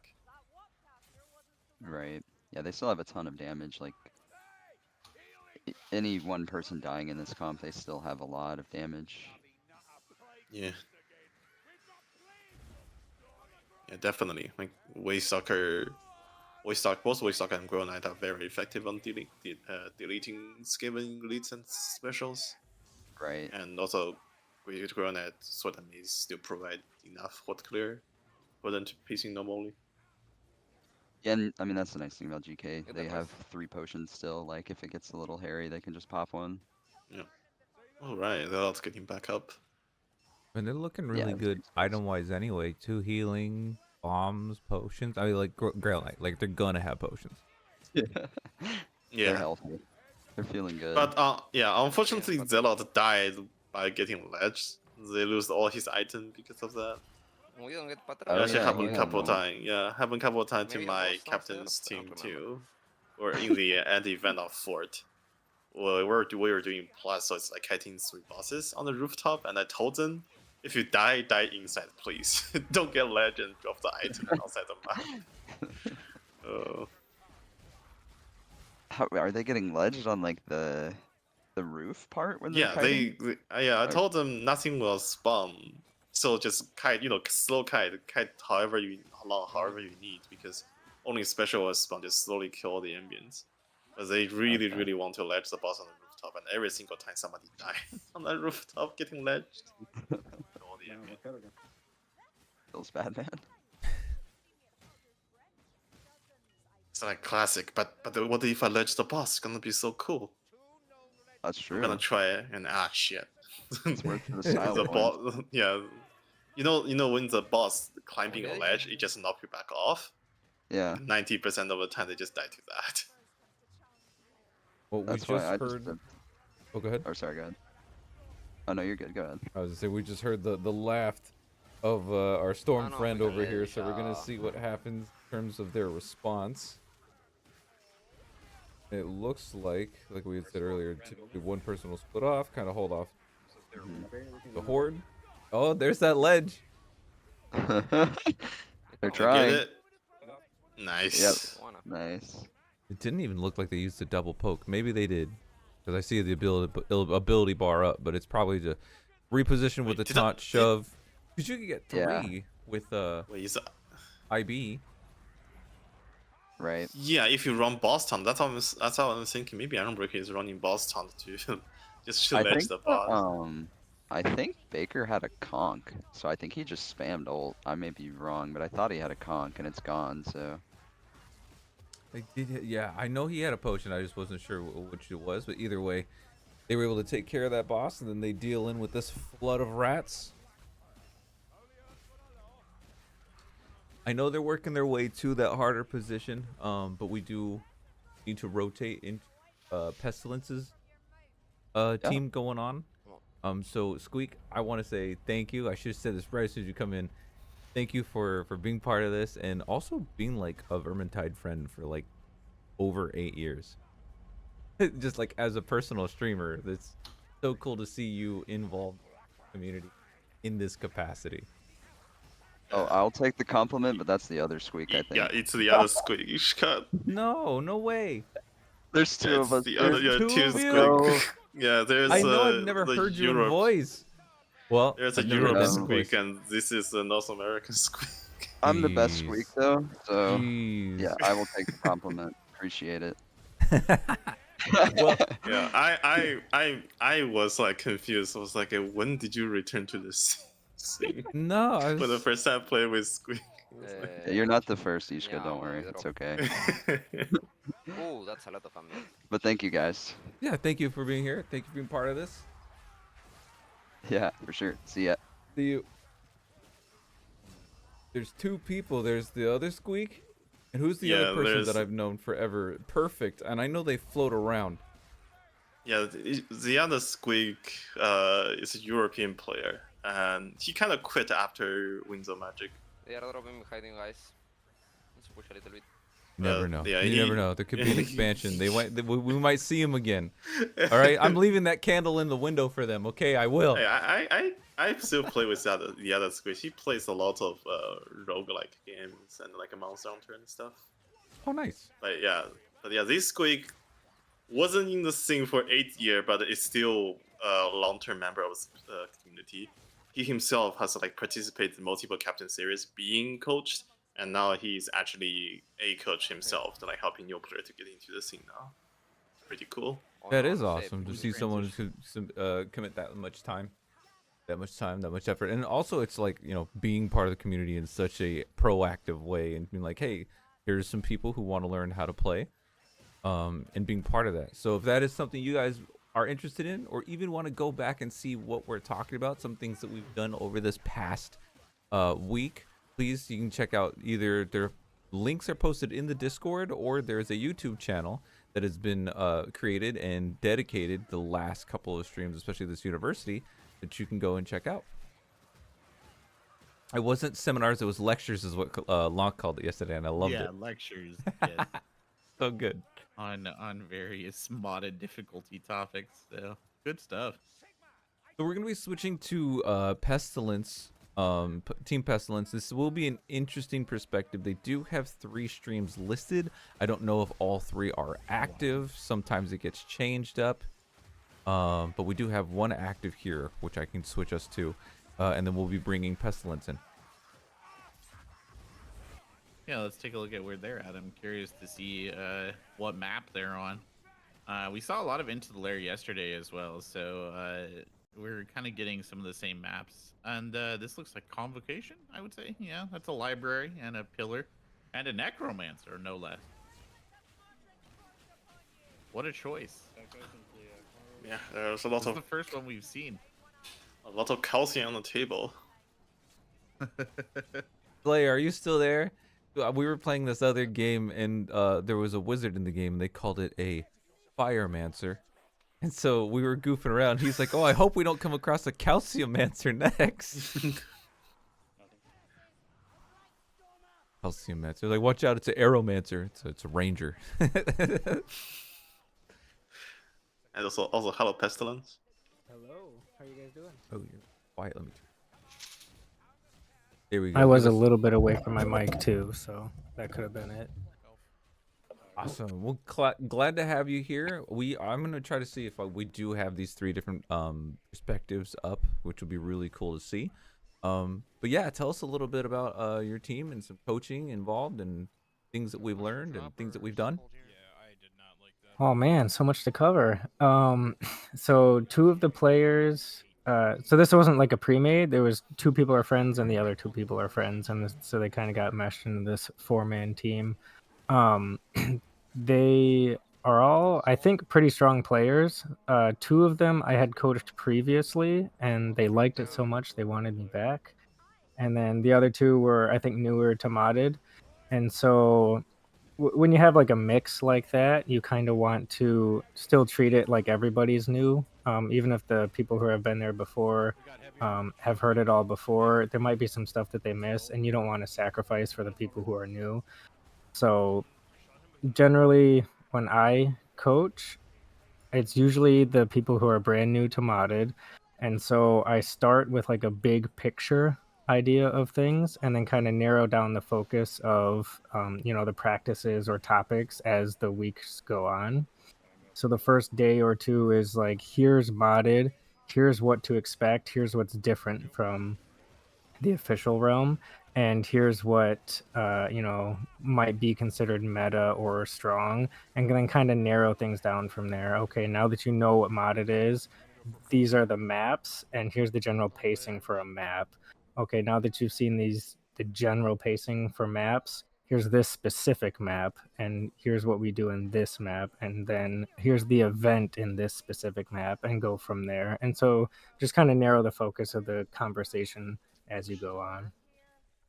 Okay, so yeah, so you give them this is what to expect in map. We got X, Y, and Z things going on.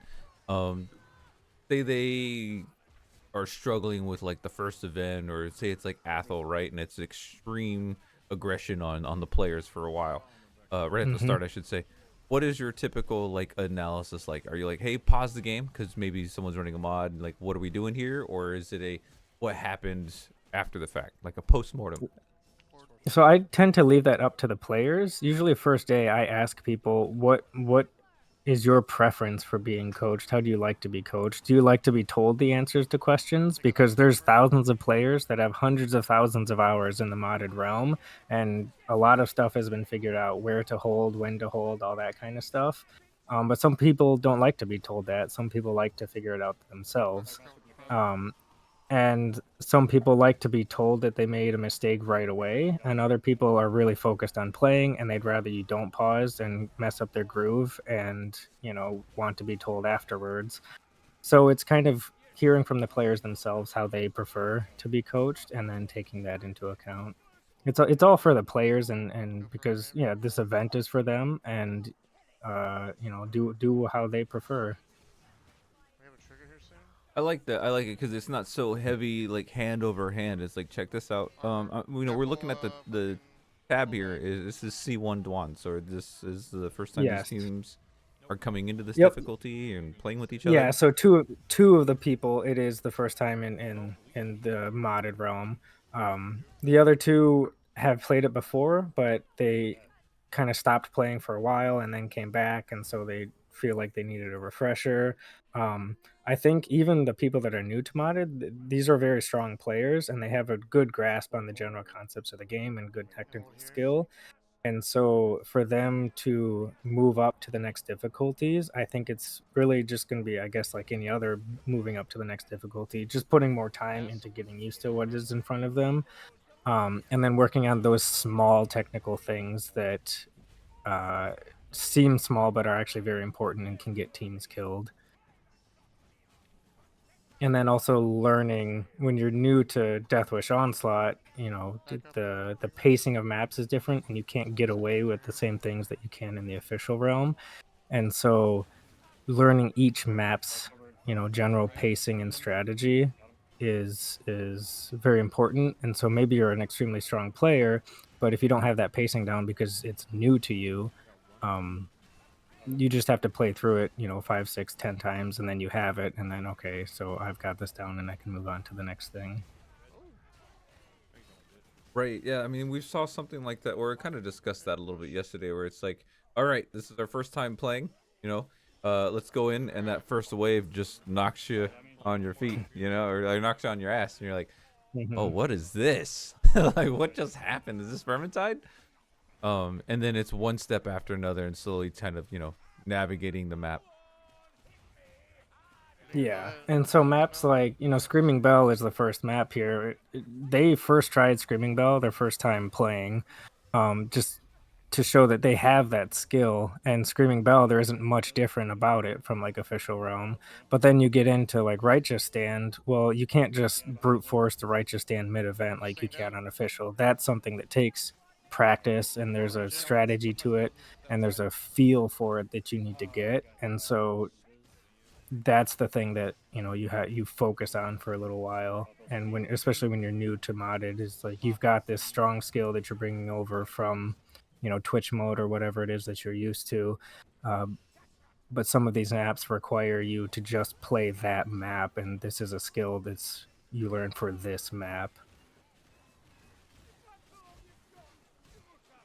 I guess a lot of the maps in the pool for the teams that are playing the maps that are from the pool require tight kiting as a team. So there's the Righteous Stand mid event where you have to kite in a circle with a massive enemies in front of you and move as a team. Then you have the Athel Yanlui end event. Again, kite in a tight circle, kite in a circle tight together as a team, and then convocation end event. Again, you're kiting in a circle as a team, and so there is some overlap with that kind of strategy and that you wouldn't necessarily have playing in official realm, but No, yeah, I've seen that time and time again, whether that's in a captain's event or even in official tournaments, where we have righteous stand, and that is such a I don't know, I don't have the right word. I don't want to say skill check, but it's such a unity check. You know, Mhm. everybody, we need to stay close on this. Depending on 9 out of 10 comps, it's we need to do this circle, right? Only one other person might be Yes. doing somewhere else, but otherwise, your shoulders need to be touching. You need to be together because you have that boss that's charging at you. You know, Sigmar forbid, it's a chaos spawn running at you. Mhm. And then you have The everything else involved. That's just the pressure of the regular enemies and the specials involved too. Yeah, Righteous Stand mid event is probably my favorite event for this game right now, just because, like you said, it requires teamwork on so many different fronts, and it forces you to practice a lot of things. You know, the Righteous Stand mid event communication. I tell my teams, don't stop talking through the entire event because you have your frontliners that are focusing on this mass of enemies in front of them, and they're not paying attention to what's behind them. So if there's a Chaos Warrior that comes out of one of the gates and blocks the team's path, they don't know that. They're just going to wonder why their back dodging has stopped working, right? And there's also the 2 points on the kite where the wall comes up and you have to get ready to go near the elevator. If you're paying attention to this mass of enemies in front of you, sometimes you forget even where you are in the kite. And so it's very important for those backliners that have vision on stuff that's behind the frontliners. Let them know what's coming up. Hey, there's a Chaos Warrior blocking our path. Hey, the wall is coming. Get ready to go to the elevator. And then for the frontliners, they need to keep talking because they're the ones that will see the hook rat that's in the horde and communicate that to the backliners to be able to clear that hook rat.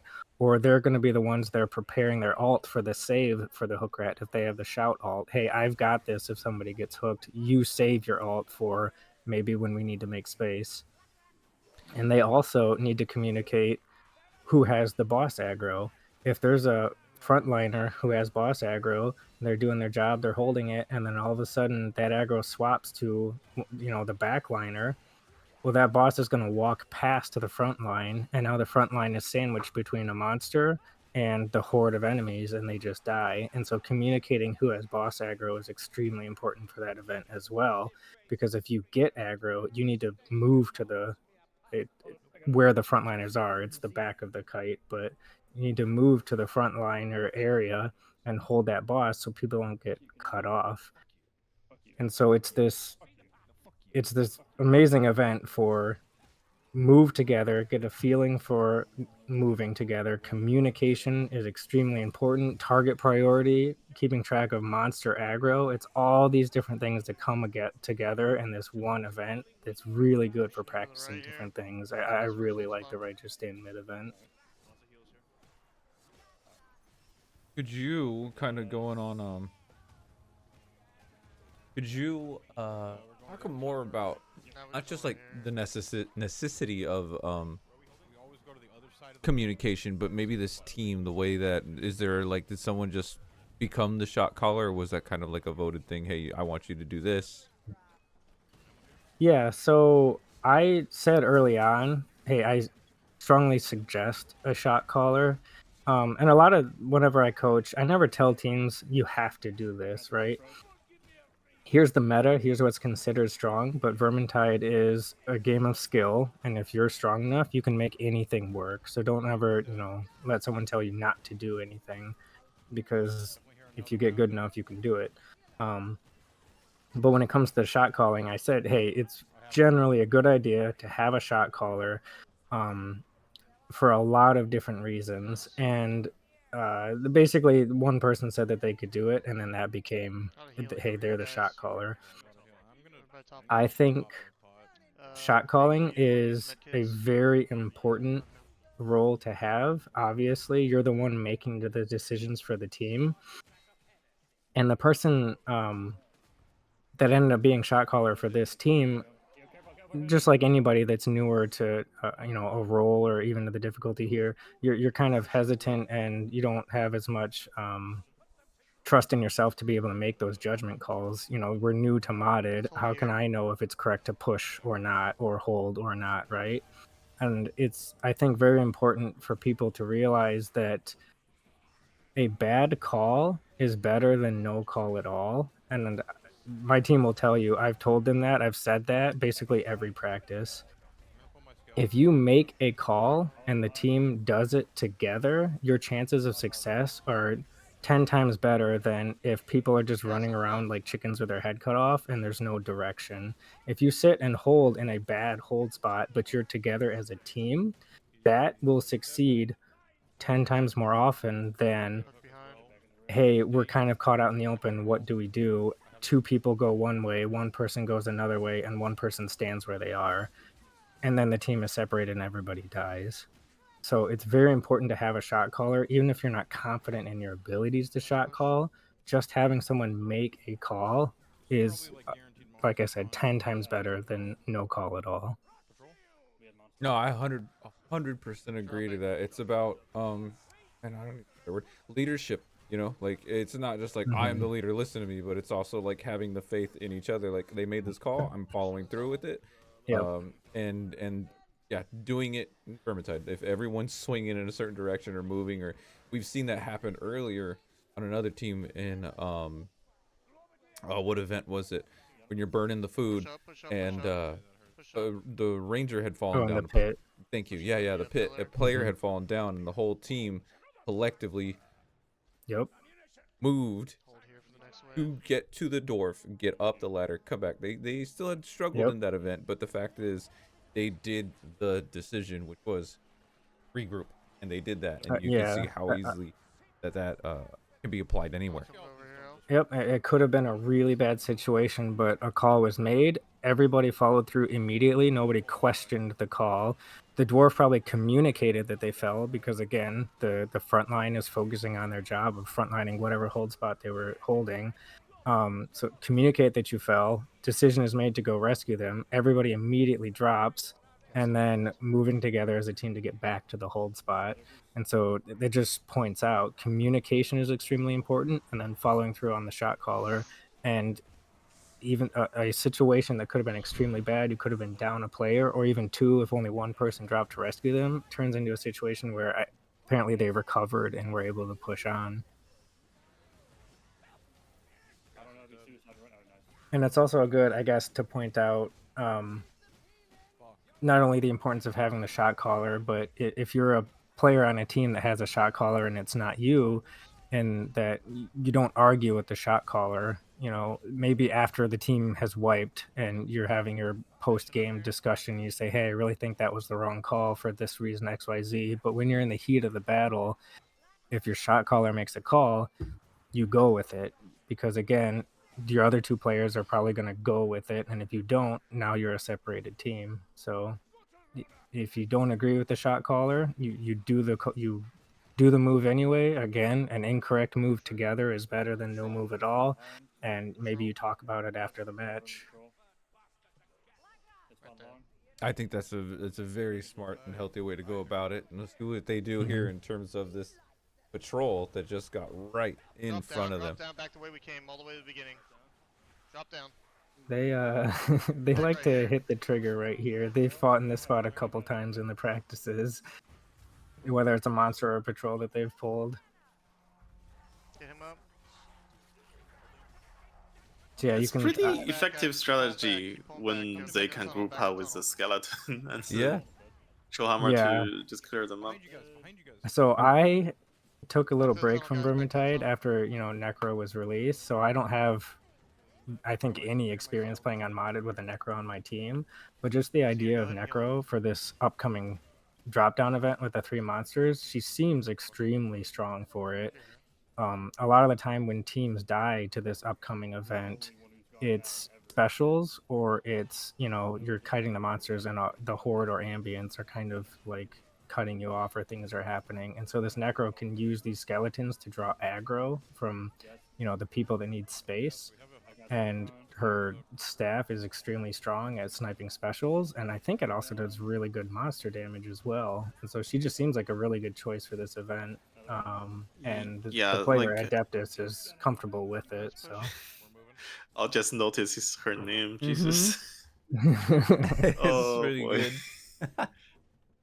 good. Can you answer this for me, Cheese? Do the skeletons damage Gale in Dwans? The answer is unfortunately no, but the good thing about them is their stagger capability and their attack frequency. So they are coded more like enemy, which makes them ignore basically all of the death wish stagger resistance of the enemy. Like you can still see enable death wish, and like 6 skeleton can just chain stagger chaos word to death on with death wish even, and but they don't really do a lot of damage in total. However, they are able to have like a very high damage frequency. That plus there are 6 of them when you use your alt, or at least 6 of them when you use your alt. They are like very effective at just like distracting enemy, like Pestilence says earlier. There's a little bit of okay, good. I was worried for them. They're so close to this event. I want to see it happen. Thank you for that. Yeah, the utility of the charge is obviously extremely powerful. And then the frequency is it's reliable damage, not necessarily insane damage, but it's reliable, and the utility, also being able to control that utility yourself, is actually really, really powerful. Yeah, I think the value from Necro on modded doesn't come from, or at least of her skeletons, it doesn't come from any sort of damage that they're putting out. It's the control. You control with the stagger, and you draw aggro away from your teammates. You know, with a Shade and a Witch Hunter captain, like you're doing a ton of damage. You don't need more damage. The skeletons just open them up for safer attacks and more stagger. So Yeah. And then She's just really strong in this setting, but unfortunately, it's like her stuff doesn't really scale well into C3. Like you just no longer one shot a new special pretty much. yeah, and I did mention that, but you know they're playing on C1 and the staff one shots, so Yeah, it's C1 very stuff strong. one shot pretty Yeah. much everything, and a lot of her boss damage was coming from the talent Lost Soul. Okay. But it's kind of like cheeky because currently it's bugged. On client, it does double to triple amount of damage than when it should be. So Oh, interesting. yeah. See, these are the things I don't know when I take a break for a year. Yeah, the two she bosses. is like she's top tier in official round right now just because of the Lost Soul bug. Yep. So their strategy for this event has changed a couple times. You know, this is one of the hardest things in modded right now is dropping down in here, getting a horde, having the specials and 3 monsters. And so they've played around with it with a couple different team compositions. They ended up deciding on Ironbreaker to kind of grab as much aggro as they can, and then the Trollhammer Torpedo allows them to grab aggro from any monsters that kind of go towards the other team or their other teammates. And then there was a time where they just kind of gave up on trying to kill these monsters, and they just sent Shade to the end event by herself, and then they kited everything out in the end event and killed it there. But they kind of got comfortable again with using this Necro Shade combo, and they felt that they were able to delete one of the monsters. Like, it seems like it's going pretty well. The dwarf went down there, but they're focusing on this troll now, and they seem to have cleared it out. So Pull toward the corner. Right corner, right corner. yeah, this was pretty clean. It seems like they were able to delete those other 2 monsters like very quickly, and they've still got 2 purple potions left. That's pretty good for them. You guys focus boss. There's a storm vermin in the troll. He's on me. Boys! Well fucking done. Dude, I hope Pestilence is watching. Yeah, all boss are dead, and Check my they phone still have real ammo quick. box to replenish the ammo if they wanted to. That was really Yeah, good. I think this Stabilizer for is specials. that's one of the Got a best medkit right here. I'm gonna grab this. completions of that event I've seen them do. So Nice. bringing it out for Yeah, we the get more event heals day. in That's my- how you do it. Yep. Break the I have caster it. curse. The only Yeah. team able to do that so far. They did. There were a couple days that I wasn't able to make practice, and they just decided to practice without me. And they said that's when they got comfortable with this event, is just running this as a group without me there. They were able to figure out the strategy and get it going. So it's possible they've done it better without me seeing, but this is the best I've seen. That was pretty clean. Yeah, definitely. They burst down the two bars before the horde even Yeah. All the way, all the way, all get the to way, all the them. way. Yep. And even though Ironbreaker died, he brought way more than enough time for the team Yeah. to just react to it. Yeah, like even if he had died fully there, they would have been able to clear that out and come get him like pretty Let's do a easily. So counterclockwise rotation around this room. We'll kite the entire thing, alright? Everybody It's together. definitely impressive because that's obviously the event that everybody talks about as being, the most difficult thing in modded or what have you, and they handled it. I mean, that's some of the best I've ever seen people handle it, to be honest. So good for them. And then just kiting back to deal with this next wave, next horde. Yep. I mean, compared to that mid event, what is the sort of preparation that needs to go into the end event of Convocation? Because to me that always seems scarier, but I can definitely understand how the 3 boss spawns makes it far more terrifying. yeah, I think the end event for Convo sounds scarier because you're used to playing Official Realm.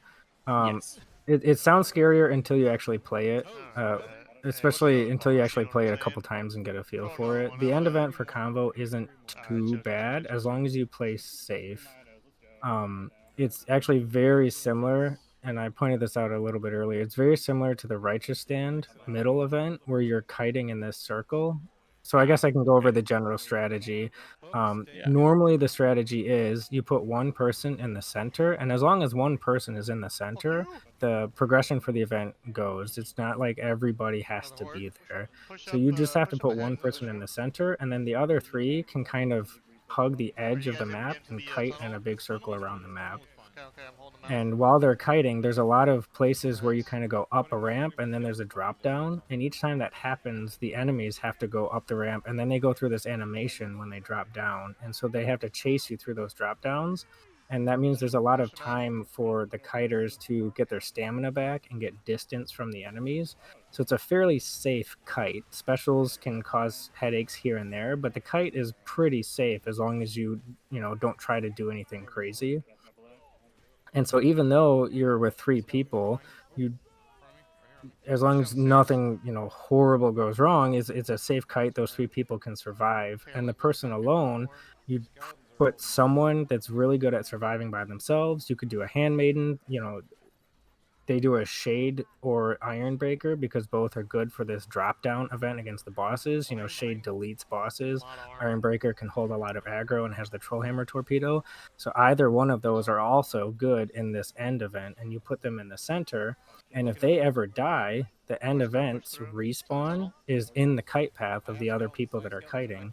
So the people that are kiting, they just continue doing what they're doing. When the other person gets up, one person kind of breaks off from the group, goes to pick up the person, and they go right back in the center, and you just keep doing your thing. And it's a pretty safe, kite and event. I guess I won't say it's easy, but I don't think it's as scary as people would think it would be. That makes a lot of sense right there, and then Mhm. I get exactly how that would look. So thank you for the description on that, because it, again, like you said, probably just I'm used to seeing the regular realm, so I'm not as well versed in the idea of handling that. But when you put it like that, it all sounds so simple. So Yeah. Well, I mean, I don't want to Caster's Curse and they just wipe right No, away. no, you're fine, you're but, fine. It's just but funny.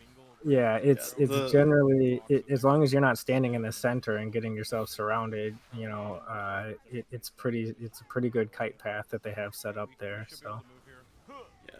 it's overall it's pretty much the same idea as the official run, but like official run you usually don't have this level of teamwork or working together. Yeah, And exactly. that makes like one person go down, every person goes with that kind of situation going on. Sorry, we'll Mhm. get more down. But in modded, once you have good communication, have like a dedicated team come build for the map, it becomes much easier. At least way easier than the mid event in comparison. Yes, I agree. Try to save this stuff for the event. And I do point out to them as well. It's very easy to be scared during the event or be scared before the event. Before you've tried it, and then when you have tried it, when you're in it, you're just thinking, "Oh, this is combo," and you get scared of it. Or you try to rush to finish it because you just want it to be over with. This, just like the Athel end event, it's very, because it's such a safe kite.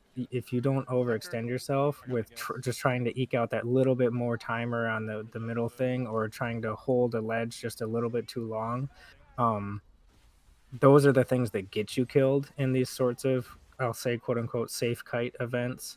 So as long as you don't do those things, you should be fine. But it is easy to forget and get into the mindset that you maybe want to do those things, and so you have to kind of self check, check yourself on those thoughts. I don't need to jump in the center. That's not my job. That's the Iron Breaker's job. I don't need to hold this spot for too long and try and hit this special. Just drop down and get them another time.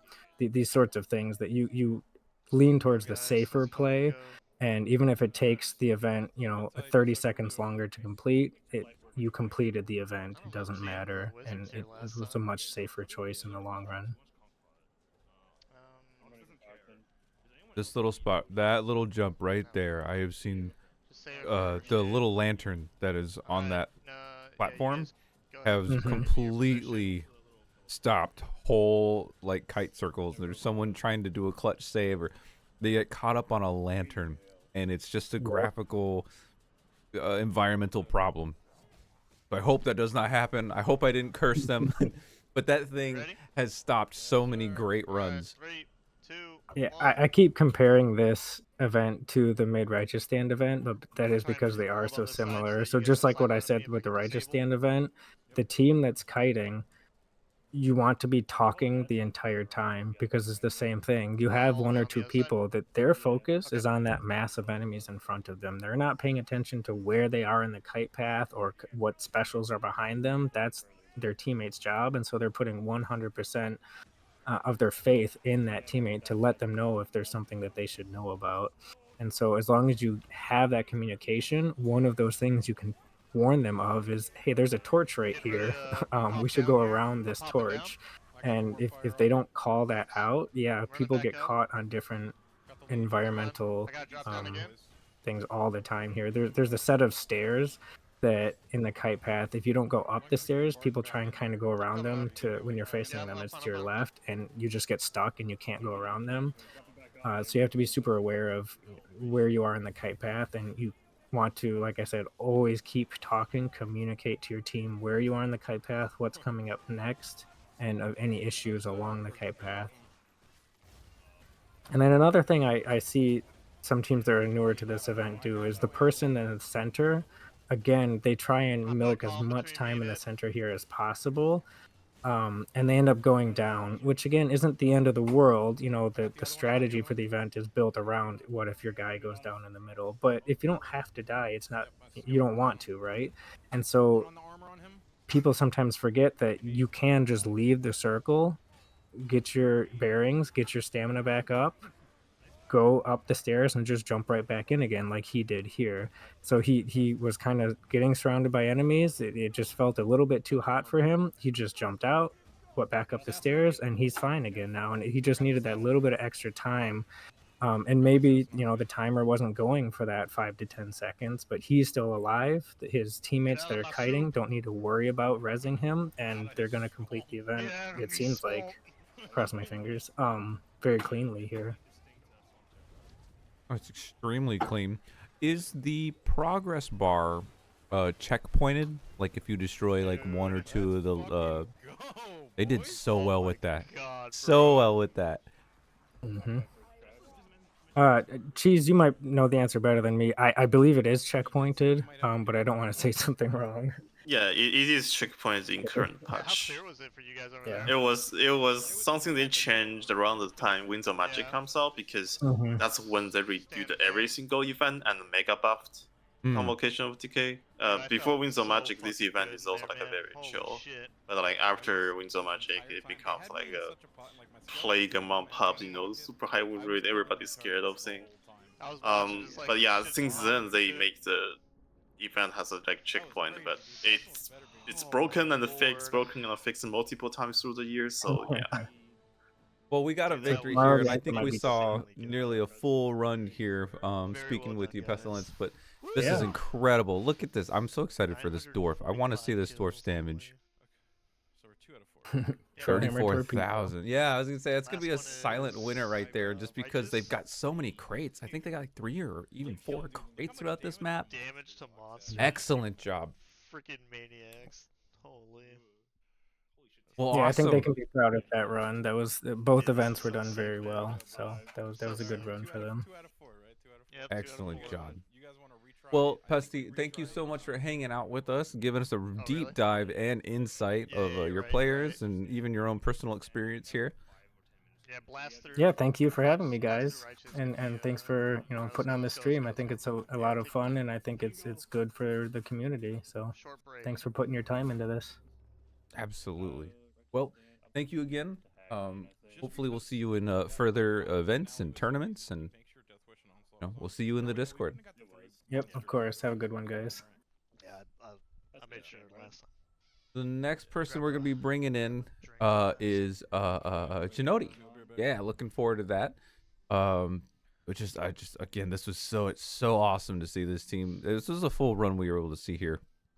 By no particular reason, just we were able to see that, and we do no particular reason. I mean, convocation, but like it was awesome. Yeah, awesome to see that. Definitely not because they have a Necro and a Shield user.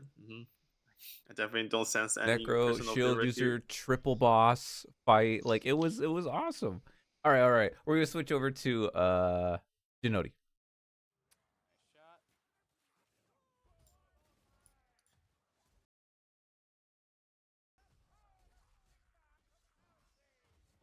Wormgun, you take the con pot, and Dark will take the other. I'll keep his speed. Heyo! How's it going? Hello. Sorry, I didn't hear the question if you asked something. Oh, no, it's just a hello, welcome. I'm just setting up audio on the stream. Ah, nice. 2 Storm Vermin. So yeah, we've got this team. This is a Karak Asgaraz map, right? And we've got Bill Hook. I immediately love it. Lonk, where are you? There's the Bill Hook. Oh, the second I like firmly, what is the word? Associate. It's a Lonk hook. It's not even a Bill Hook. It's a Lonk hook. Oh no. Oh yeah, the Bill Hook guide. I loved it. I did not believe at first when he said how many pages that document was, and I was like, no way. Like, wow, I gotta read this. But here they are. Here's your team. Let's talk about them. They are here at a finale event here on Karak Asgaraz. Hell yeah, they finally made it. They had a wipe earlier on the map. Very unfortunate, but they started with like 1 player down. Now they're full team. It's very nice to see. And let's see what I'm not sure how they will do this event, because it's not really too changed from Onslaught, so it's not super mega complicated. But they had issues in it in the past, because you can get crowded quite quickly on that plate there. Still, yeah. So Interesting strategy they're doing. Usually, you only need 1 person on the plate because it doesn't really accelerate it. But I mean, most of the time they were. I think that's one of their pluses. They're very good at sticking together. So they're very good at playing together as a team. And I didn't want to take that away from them in that situation. I was just like, yeah, you know what? Just stick together. You have a foot knight. You can make it work. Just Yeah, you have finite damage reduction, and you have the handmaiden stamina regen aura. Just hold your block, wait a couple of seconds, everything will be fine. Yeah, that's true. That's true. My sucker can just destroy the specials in case there are any up. But looks like they're doing fine here. Well, not to jinx them. I don't want to. Curse is curse. We had a couple of those already. Yeah, no, that's just the price you got to pay. I guess so. Yeah. Oh no. More enemies. They did that plate does that plate progresses with the more people on it? That's a good question. No, I don't know. No, it doesn't. It doesn't, and jumping on it also doesn't pause it. So you basically just have one person on it. Yeah, usually you basically hold where they are standing right now and just have like a one really tanky person standing on that plate. Yeah.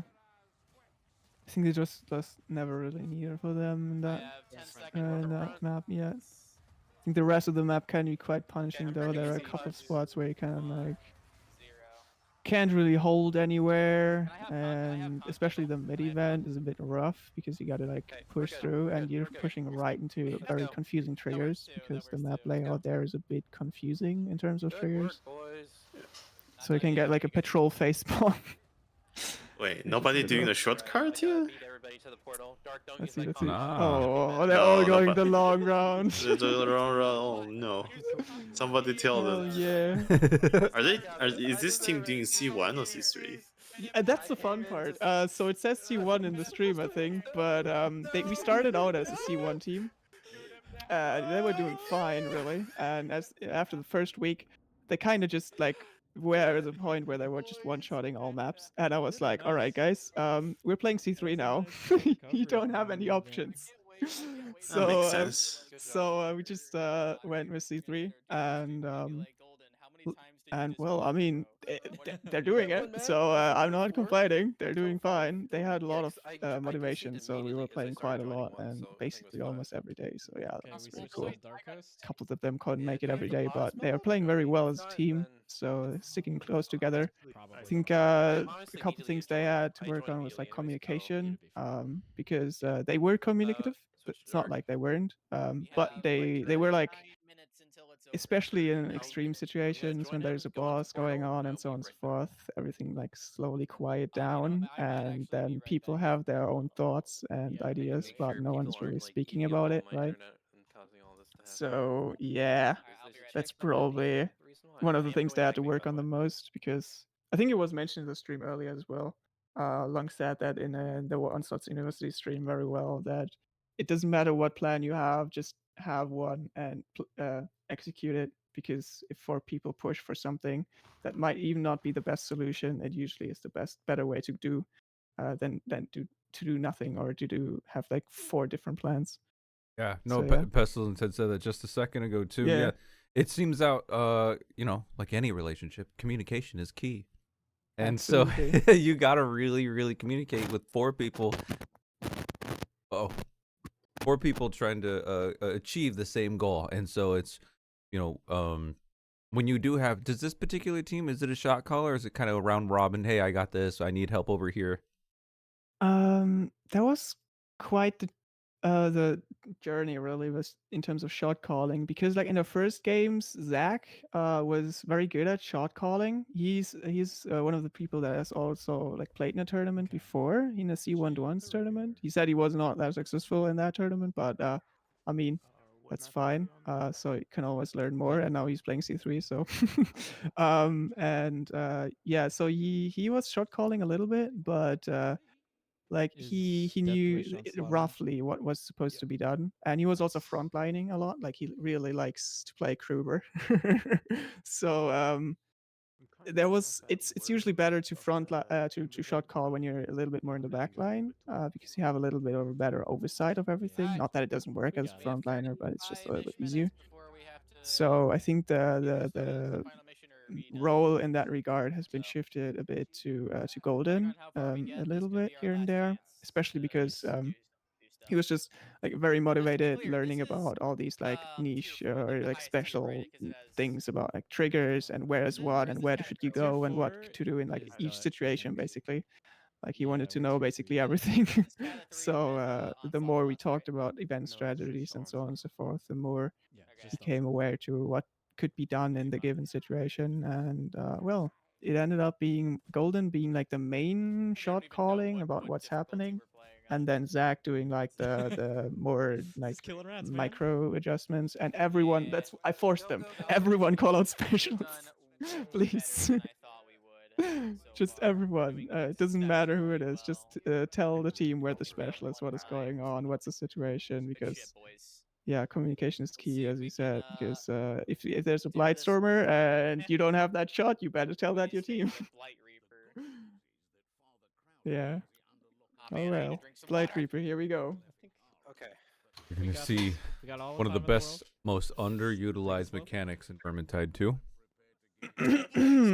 Darkness. Yes. You mean you can't see? You mean you can't see the mechanic, or you see the mechanic? Unfortunately, I'm gonna just say you can't see it. Yeah, I think that's the main point why people don't like this map too much. It's the darkness. The map itself is not too bad, I'd say. The end events can be a bit rough, definitely. Smaller. But they were just pushing me the off again. darkness part, I think as soon as you got it down a little bit, it's fine-ish. But I mean, yeah, the darkness is still. It's not for a lot of fun for many people. You know? I feel like there's a couple of certain spots, right? Because like I guess navigating through it isn't necessarily your favorite, because it's being able to see the information of what enemies are ahead of me, how far away, can I snipe a special, can I kill a couple of elites from far away, you know, that's removed from you here. Yeah. But when you're kind of defending the standstill locations, is that a difficulty spike? Like yeah, where you're waiting for the gates to open up. Oh, yeah. You mean in the middle event there? Yes. Yeah, in the middle event, I think the main thing that they will do, or at least that we looked into, is just like stand around the main entry room and just wait until all the gates open up. Because once you drop down, it's gonna be really rough to like move around and get hordes from all sides, basically. So they will just stand there for the entire duration of the event. At least I hope so. But yeah, in terms of where enemies are and how you can work with them, I mean, you can see it right there. Like, there's a gunner somewhere in the darkness. I don't know where. He could be behind a wall. They'd have no idea. They can't even ping things that are further away than like 2 meters. So yeah, it's a bit rough. But they do have a Waystalker with them that can at least like somewhat snipe even in the darkness. And I think, yeah, they've been very comfortable with this composition in general in most maps. They tried like a couple things here and there, but in the end, I think that's really what they opted into doing for most maps. Somebody pick up the other torches. Somebody pick up The jump. Oh my god, come on. Yes. He's still alive. Pick up the other torch. The good old jump. Yeah, it was really a pleasure to practice with them. It was not just me, but Exxon or Akshi was teaching them as well. So we were kind of captaining because we both didn't have that much time. But it was really cool. So they were really motivated, and we played basically every day. Really. So We can always push up too if there's no horde. I think There's a bomb, fire that bomb. does show here and there as in terms of their like team play What the heck? capabilities and also like DPS output, because in the beginning they were struggling to kill hordes in C1 and then they moved to C3 and didn't anymore, which is a miracle to me. I don't know how that works. Somebody pick up that hell. Oh, I just ate that over. Are you kidding me? I didn't see it. Sorry. Heal up as soon as you can, man. Okay, gunner dead. Push up. At the next hold. Nice. Grab this. There we go. There we go. And then you can hear the communication now. Like, oh, get this. Oh, we got torches. Who was it in chat said don't get coaches? Don't tell them to get torches. Those are some Nice. long distance Blightstorm. Okay, they're gonna stop it. Good job, good job. Okay, we're good. Yeah, the torches, I mean, you have to pick them up, otherwise they won't spawn on you anymore. So that's definitely a good call, because if you just go in and never pick up a torch, you will well, you will be feeling the Blight Reaper darkness a lot more than you need to. I remember in Vermintide 1, ladders, that's the only time they're your friends, is you could duplicate torches and barrels on Can Vermintide you? 1. You used to be able to. Oh man, So that's you so would funny. just I have didn't know just that. all these light sources piled up, and you'd be like, let's do Castle Drakenfels, and it has a darkness type area like this, so you would just like duplicate 6 torches, and you can see everything. That sounds so funny. Watch behind you, behind you, behind you. Let's see, the trigger coming up now, probably. I didn't see them having a patrol yet or something, so could be interesting to see how they handle that. Gunner ahead. I want to see them get through. I want to see them get to at least the mid-event, you know, see how they handle that, respond that. I do know that we are entering the last 30 minutes of this stream. We do have a number, we still have about 3 other teams to check out, and so I do want to represent them. Don't want to cut things short, so I want to keep it I think it's just trash. keep an eye on where we all are and see where this team goes, hoping they get to the mid-event. Packmaster. I got I flame hear runner. him. Flame, yeah, Packmaster from There might be 2. Climbing up now. He's Yeah, I think they're doing great, honestly. They managed to complete Screaming Bell earlier, and then they managed to complete Hail Scourge earlier, both first shot, first tries, which was very cool to see. One-shot Hail Scourge, that's pretty awesome. One shot Hail Scourge, yeah, those were really cool. They were struggling with that map as well. Somehow they had no problems with the end event. That is interesting, because I personally have a lot of issues with that end event in particular. They were like trying Righteous Stat and said like, nah, this is way too hard, and then they tried Hell Scourge and were like, yeah, this is easy. I'm the exact opposite. So okay. But Nothing. Okay, we're dropping, going left. yeah, other than that, I think they're doing pretty good. I'm just hope they manage Blight Reapers as a like a final We can go right thing, because that end event for them was I think one of the most challenging things in general. There were a lot of different strategies involved, how they can beat it, and none of them really worked super well for them. But they also haven't beaten it in that team composition yet. So this will be your first try. Well, it will be interesting, especially for them. We're not going to be able to see it, at least on today's stream, but if they do make it to the finale here, we saw it yesterday, the elevated difficulty. And I think one of those things is kind of managing your, I don't know, like your mental status, right? Going into, you're playing the game, it's already the aggression on you. You got a mid-event coming in, you're coming up to a certain event. And so that's gonna be a spike in your brain activity. Like for me, whenever I get in like, all right, this is a finale, I like my heart starts pumping a little more. I start like making more quick movements, and that can kind of impact your gameplay. But if you're like, oh, we got the sword, we're good to go. No, there's like a whole nother wave just to get out to the portal. Yeah. And you also gotta think that they've been playing what for 2.5 hours now, so they are. It's slowly dying down, right? You gotta usually take a break after some time, and they've been grinding now and have like they had one down in Kazukan, but doing Blight Reaper now, and so yeah, let's see how they deal with that. But yeah, I have high hopes. They can manage.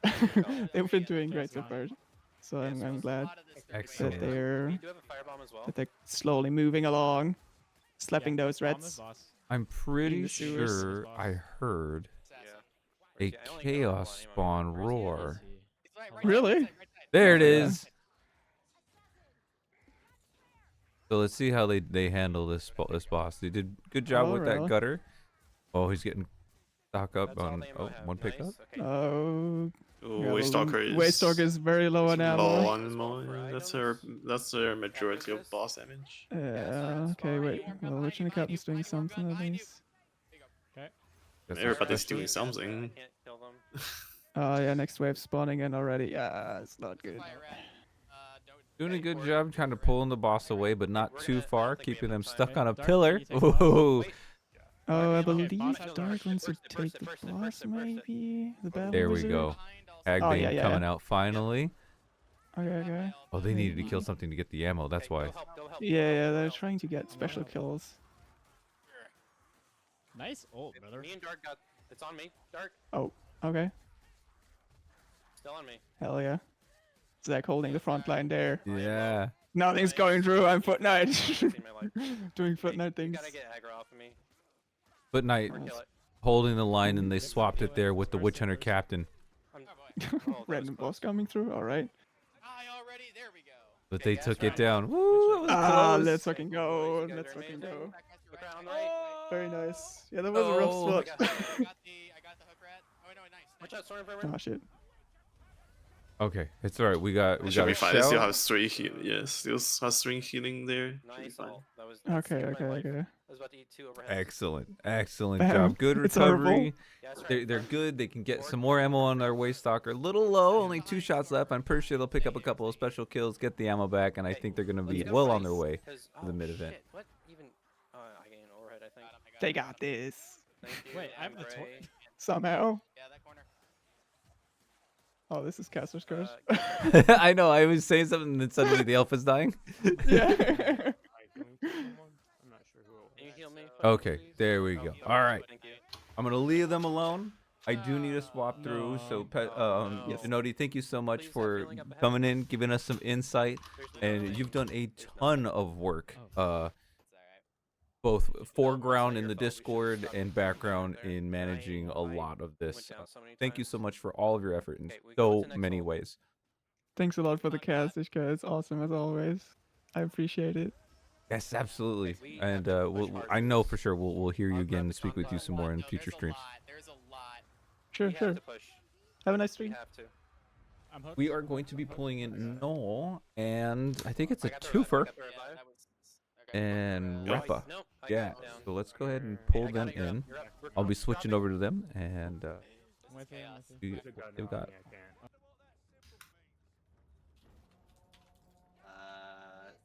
I'm sitting here. Time. Hello. Hello. Hey there. Hey, good to hear you. Hail to you, Ishka. Hail to you, And, champion. So let me get both of you going. All right. Yes. So this is kind of like a twofer. This is interesting. I'm assuming you had to like rotate off on like captain responsibilities.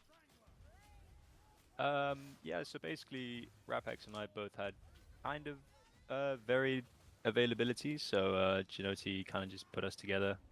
And yeah, we've had sessions where I've been there and sessions where just Rapex has been there, and also sessions with both of us. So this team has gotten the deluxe treatment, so to say. Or arguably it's like worse because, you know, 2 captains with differing opinions, but no. Yeah, pretty much. Yeah, it worked out pretty well. Sometimes when I couldn't, Nosy would cover and vice versa.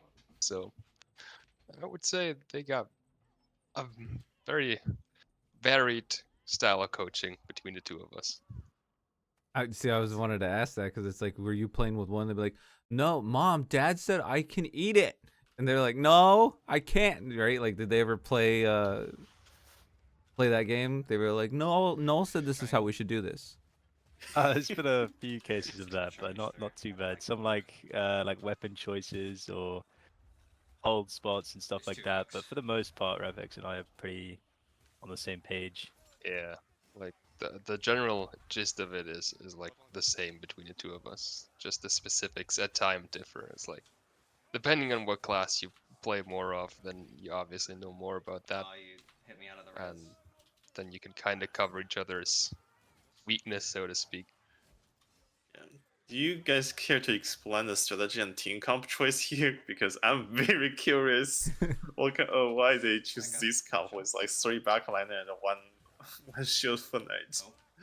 Convo was their most difficult map, like the one that they struggled with the most. They beat Bell, Old Hans, as well as Righteous Stand. Righteous Stand first try with like a different comp. But for the mid event, they really struggled with this one. So they had to cook something up that worked with all the bosses. Maybe Nilsy, you want to explain it in more detail? Well, I mean, they're basically kind of playing their comfort picks. The Foot Knight and Waystalker have played the exact same build on all 4 maps pretty much, and then the Salt's Pyre has played Witch Hunter on every other map, but wanted a bit more boss damage for the triple monster event in the big room. And then Ragnaros, the Battle Wizard, he played Dwarf on the other 3 maps, but wanted Lingering for like consistent boss damage in the. He's really good at kiting, and he's just been kind of holding on to the monsters while the rest of the team deals with specials and horde and DPS as well. When they can, pretty much. Yeah, the first attempt at the mid event featured an Ironbreaker instead of a Battle Wizard with boss taunt. But then they figured out that Lingering Flame is better at keeping boss aggro, so they just picked that one, and that's how you ended up with triple backline. There's a lot of specials right now. Yeah, that being said, they don't really have much trouble in like general map pacing, despite the comp being pretty backline heavy. They're pretty solid, I'd say. Looks like it's gonna be in the drop. Overall, their mechanics are pretty good. When they first started out, they were like easily capable of holding their own. It's just a matter of, and I guess that goes for almost every team, team coordination being the big issue. Yeah, to add on to that, like the Sugmar, the Salts is like has played modded before. He's played some C3 and plus. He's very he's the kind of like most familiar with these sort of this sort of environment. And then the Foot Knight, who you've got the POV of, he's played a lot of, or she's played a lot of Twitch Kata, like 200%, and then Ragnaros, the Battle Wizard, has played a lot of weaves, so he's really good at kind of solo play. And yeah, like Rapek said, like the main thing we've had to kind of coach them is, you know, some of the ins and outs of the events of Onslaught, but then also just like how to play as a team, and like, yeah, they've really improved. So it's great to see. What has been I guess one of my favorite things I ask, this will be interesting for the two perspectives, is what was like an aha moment for these players, or was there a moment where like them as a group clicking? Well, Rapex might have a different answer for this, but it was a session where it was just me coaching, and they'd been actually, yeah, so the session before it was the session before Rapex had been with them and spent like 2-3 hours basically just doing like they were struggling with the righteous due to the kite heavy events, and so I basically just spent an entire session of multiple hours teaching them how to kite in mid event and final event on righteous. That had like reasonable success. At the end of it, they beat both events, but they couldn't really get the time to play the full map, and they were still kind of shaky in both events. They had beaten it, but they weren't quite confident. And then the next session, I wasn't there, and Nolsey took over. Yeah, and then literally their first try of Righteous Stand, they played, they cleared the map and played both events really well. Like they kited together as a very cohesive unit, and like when things went wrong, they cover each other's backs, and yeah, it was really I think they've got a DC, unfortunately, but yeah, that was a massive, like, like you said, like a click where they really like came together, and it was really great to see that too. Just make sure Unfortunately, it looks like we've had a DC. Yeah, right as soon as I hear it, it sounds like Storm Fiend's music. But it does show that they're trying to reconnect. To go on that moment with the kiting, it's kind of cool because it's one of those things where they had spent hours the day or a few days before on that particular event, and they were doing it. And then it's one of those like, okay, rest, think about it, kind of process it, and then when you get back at it fresh you know, a little while later, looks like an ogre. You come back to it fresh a little while later, you clear it.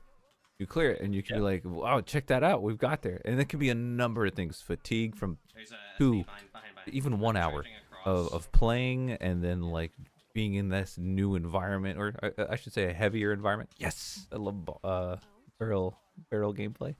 But yeah, having your team and what to expect, because you are trying to do, specifically I'm talking about Our wizard is dead, apparently. Righteous Stand mid event. I feel like that one is really a communication movement check for your team. Trying to free you up. Yeah, absolutely. It's one of the most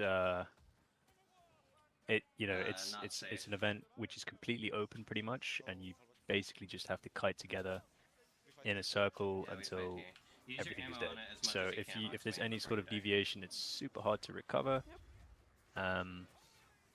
And yeah, I think it's a great one to teach. Just like playing as a a really cohesive unit. They also have to come to terms with shot calling, simply because when they first started out, as far as I know, they hadn't met before.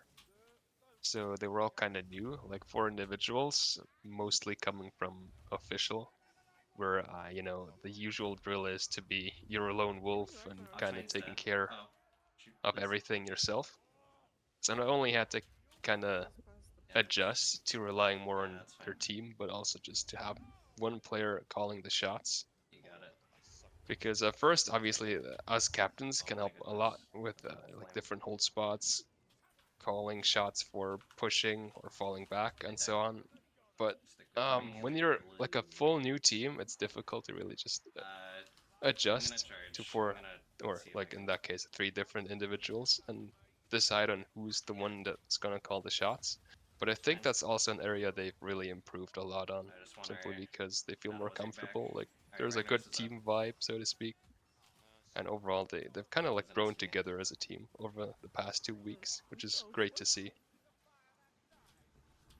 That's awesome to hear. When you're talking about the shot calling, right? Was there any sort of like composition wise, like Cheese had talked about earlier, the lineup itself? A lot of teams like to prioritize let's just go with Waystalker as a special sniper. You had talked earlier about how lingering keeps that aggro. So is the kind of mentality of bosses, hey, Wizard's actually going to be dealing with this boss? And then, everyone else is going to be cleaning up Horde, or I mean, I see bounty. So if you got a bounty with a potion and there's, an easy headshot, I imagine you're pressing F a whole bunch and deleting that boss. But in general, like, what would be that, like, how do they get to this kind of composition? Is it that's their playstyle, that's what they're looking for, this is how they've just adapted to it? A bit of everything. I mean, this specific comp is really for this map, just because of the event that they're about to drop into with the triple monster. But I say we go down immediately. for the most part, the Let's go. comps based around what they like to play, what they feel comfortable on, the table, and then back also, here. We got another purple. I might just yeah, when there is a monster, like you said, then they do generally assign one person to kind of keep that monster. Oh, they've dropped into a lot of ambience here. Yeah, it's very, very heavy down here, so it's kind of actually a disadvantage to see them deal with it. You do have this troll stomping his way over. Yeah, he's speed walking. He's got his boots on. But that was a great purple usage by the Foot Knight. Made so much space, allowed them to clear up the ambience quite nicely. And yeah, this is the part of the map that they've been having the most trouble on, as I assume basically every team does. Yeah, this is looking like 2 troll. Oh no, I'm sorry, it's a Storm Fiend. Storm Friend, Troll, and a Chaos Spawn. Yeah. To talk more about the team comp, like Ghost plays on high ping because they're from US. So Ghost wanted something that's tanky but still playable on high ping, so settled on Kruber, mostly Foot Knight, but sometimes also Merc, just to be able to hit trade and have lots of HP. And Oxman really likes playing Waystalker, so these two are kind of like set, and the others like switching. Oh, an ad. Auto trader. What is? Bad timing. Yeah, sorry to interrupt, Graphics. No, go ahead. that was There good. you go. I mean, Twitch, right? They gotta get their pennies. Yeah. When you said "oh no" and there's like a little delay, I thought one of them had died or something. But Yes. No, it's worse. It's an ad. Are they still alive? Find out next time. But they're doing an excellent job. I can kind of see the wizard is kiting the storm. I'm sorry, the spawn, and it looks like they're just chipping away at the storm friend. They keep putting potions in the pockets of our Sigmar over here, our Sugmar, and we're just gonna keep seeing that ulti come out. You can see the ability bar is up, so like headshot ratio obviously is important for the bounty hunter. Oh, all three are still alive. Let's rush kill the Storm Fiend. Here you go. You can hear them make that decision. Hey, you know what? Storm Fiend's low enough. Let's get on them.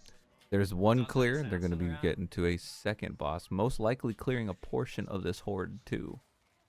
yeah, Ragnaros has been really good in this event at kiting around, like because it's basically his job to his element tank the aggro, and like I mentioned this earlier, he kind of came from being really good at weaves in official, and that there's a lot of kind of solo play and kiting around involved in weaves at like the higher level of weaves.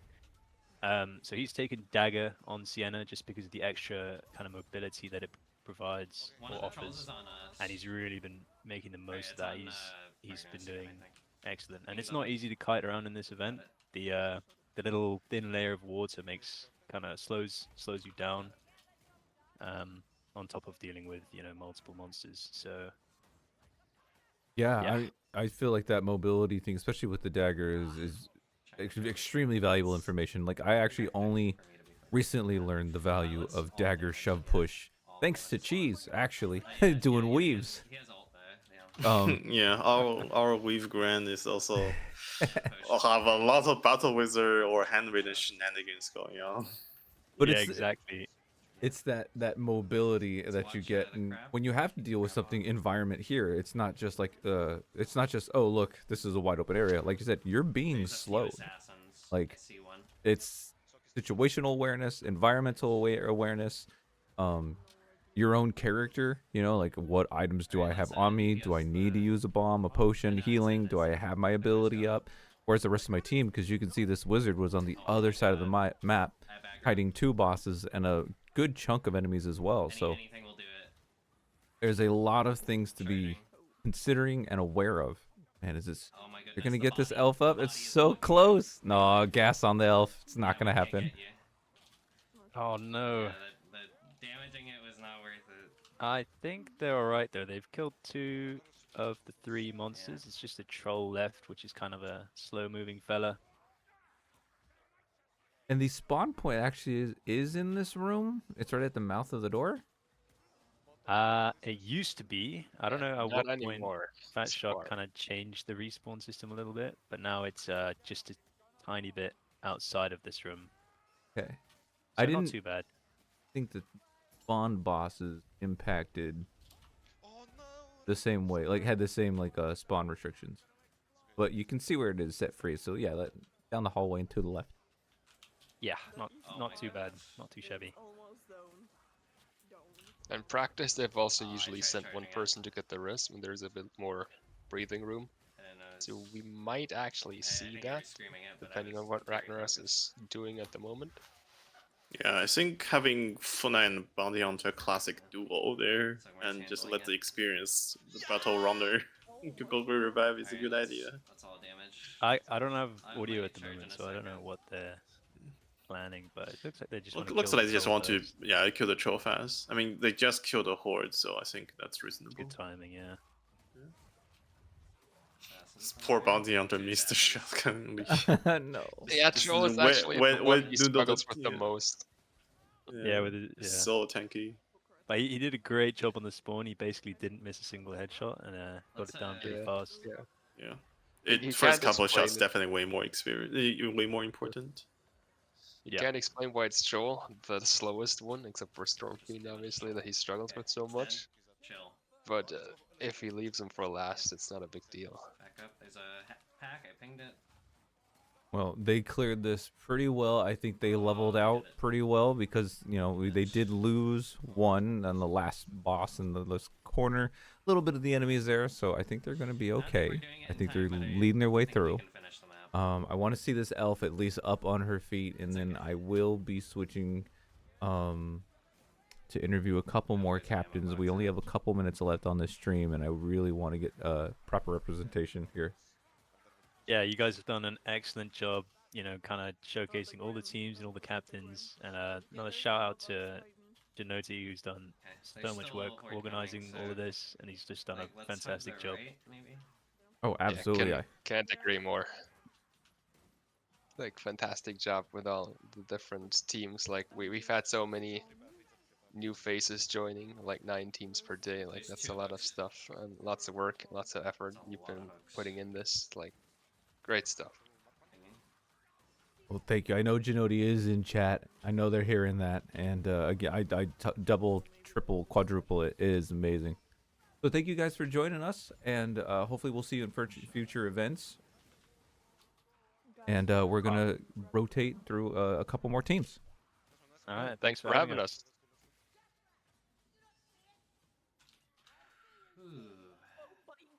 We do have roughly two more teams. We have Uberdorf and Guz. I want to see if Uber is ready. I pinged it. There's a med pack. Oh my god, oh, it's spare.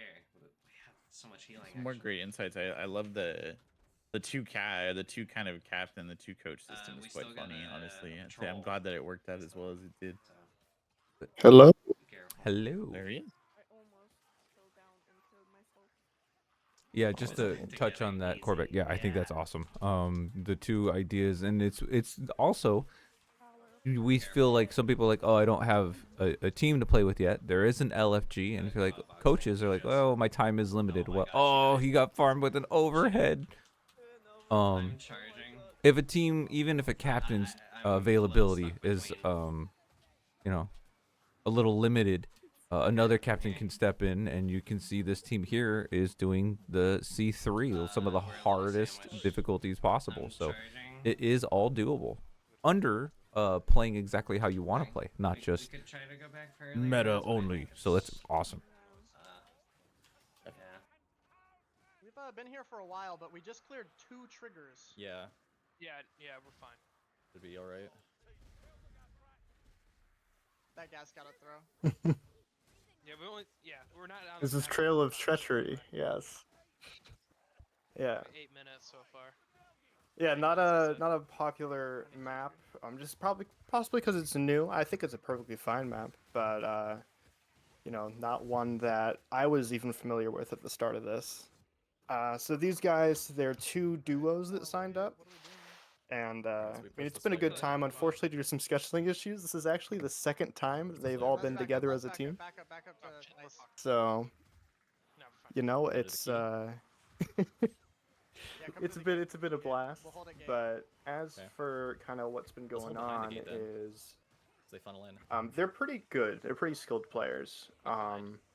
We even tested out doing C3 a few times with them, try to see if that was working.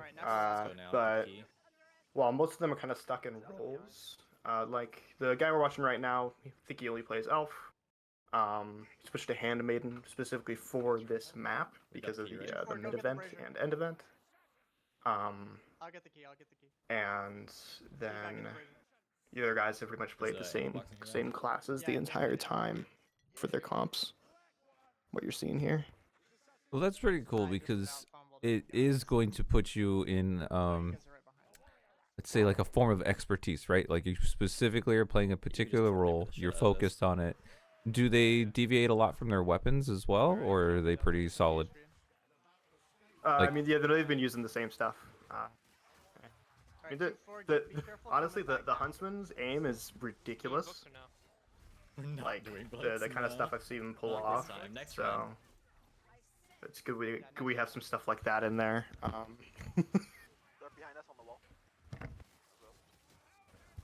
Hey, Mambo has always been incredibly powerful, and to see it showcased is going to be really cool to see. Yeah, I fortunate enough to play. Assassin and Hook forwards. Well, you were there too, right? Yeah, I was. Yeah, we you played helped it us figure out once. this map. Yeah, we'll play a session. It's like they haven't really figured out the strategy, but I definitely feels like the other two teammates the like personal skill and mechanic is definitely there to pushing on the difficulties. 100%. We figured out a strat and kind of tightened things up since that session that we had with Cheese for this map. So this part isn't too hard, but the mid event that happens after you drop the sleigh and you have to grab the cogs, that's crazy. That's a pretty rough part, and the end event's also still really rough. Anybody who's played the map, especially at first when no one had figured it out yet, like quick playing on Cataclysm even is quite difficult sometimes if you don't have a comp designed for it or if you're not ready for what's coming. Pushing too far. You keep looking behind, Jones. The cog event, is that exhaustible? Is that the idea? I don't believe so. So you must do It all is this. exhaustible, but like if you try to exhaust it, it's gonna take a very long time, like 20 minutes. Holy yuck. So yeah, not in your interest. No, you don't want to stay there for 20 minutes. Yeah. Yeah, it's so guess what'll happen is there'll be 2 monster spawns. There'll be a Rat Ogre and a Storm Fiend, and then like waves of enemies, including a wave of specials. That is the hard the hard part beyond the 2 monsters. Is that's what's wiped us most of the time. It's all good. This is the run. I'm interested in seeing them get there. I know that they're going to start pushing the sled here. Got to get it past the bridge.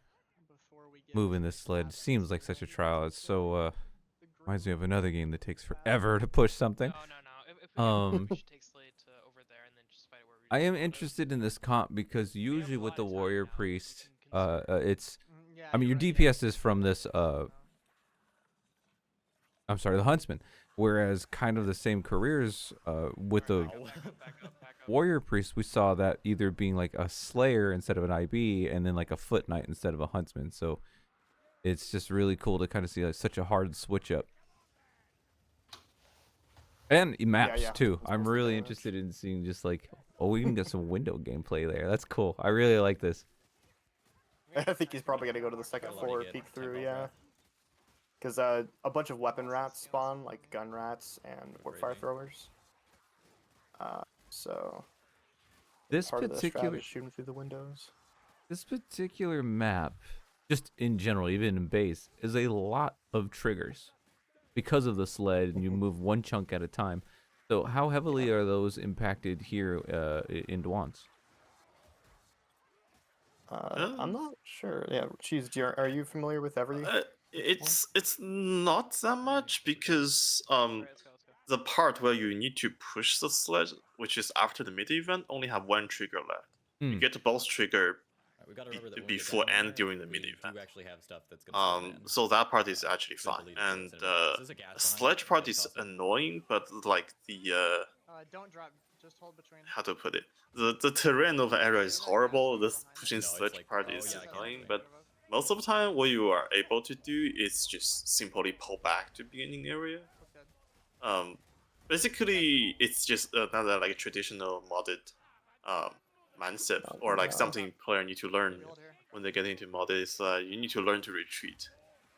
Sometimes just pressing W key won't give you a victory, and as long as you recognize there's a boss, just stop pushing the sledge and just go back, you'll be fine. Yeah. Stormburner behind. Now it's shitty still.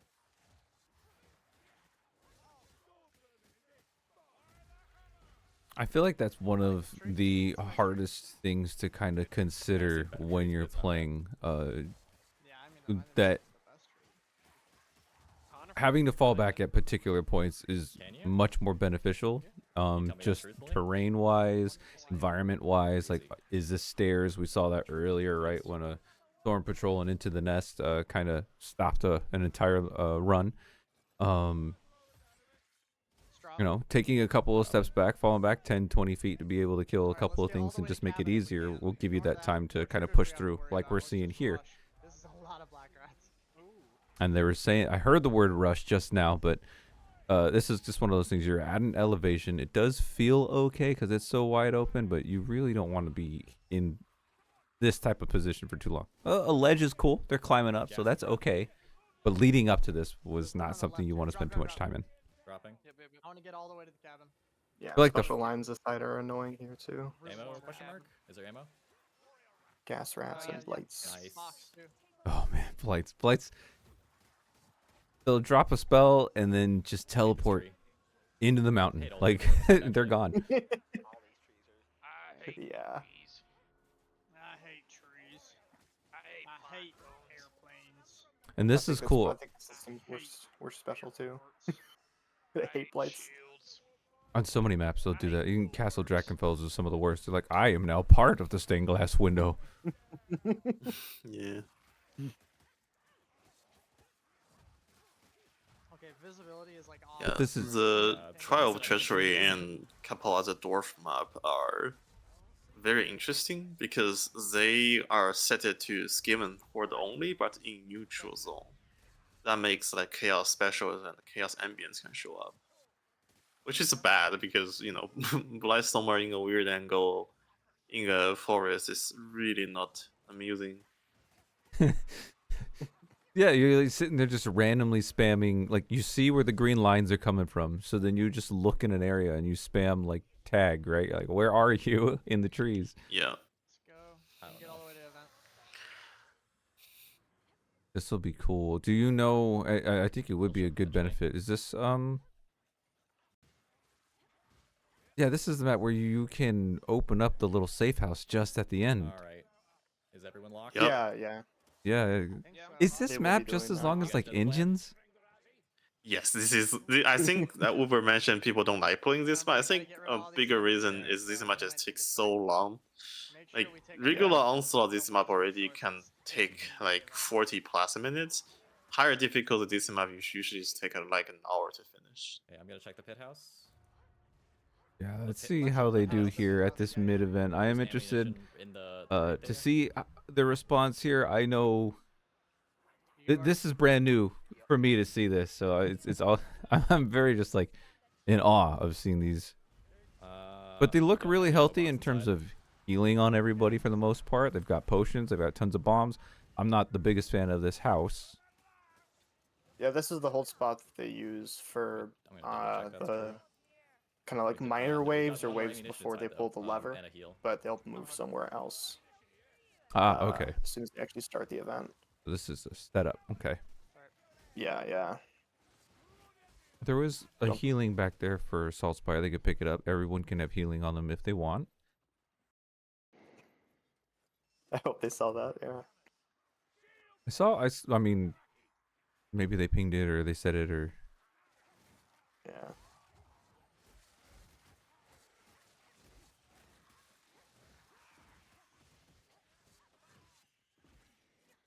Okay, good.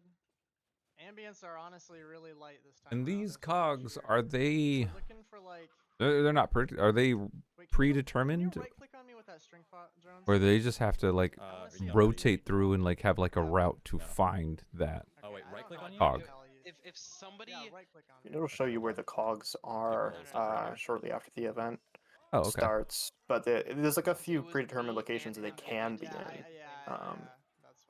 So like you can't really. Monks up top. At least we haven't planned any routes around the cogs because frankly everything goes to heck before the cogs come.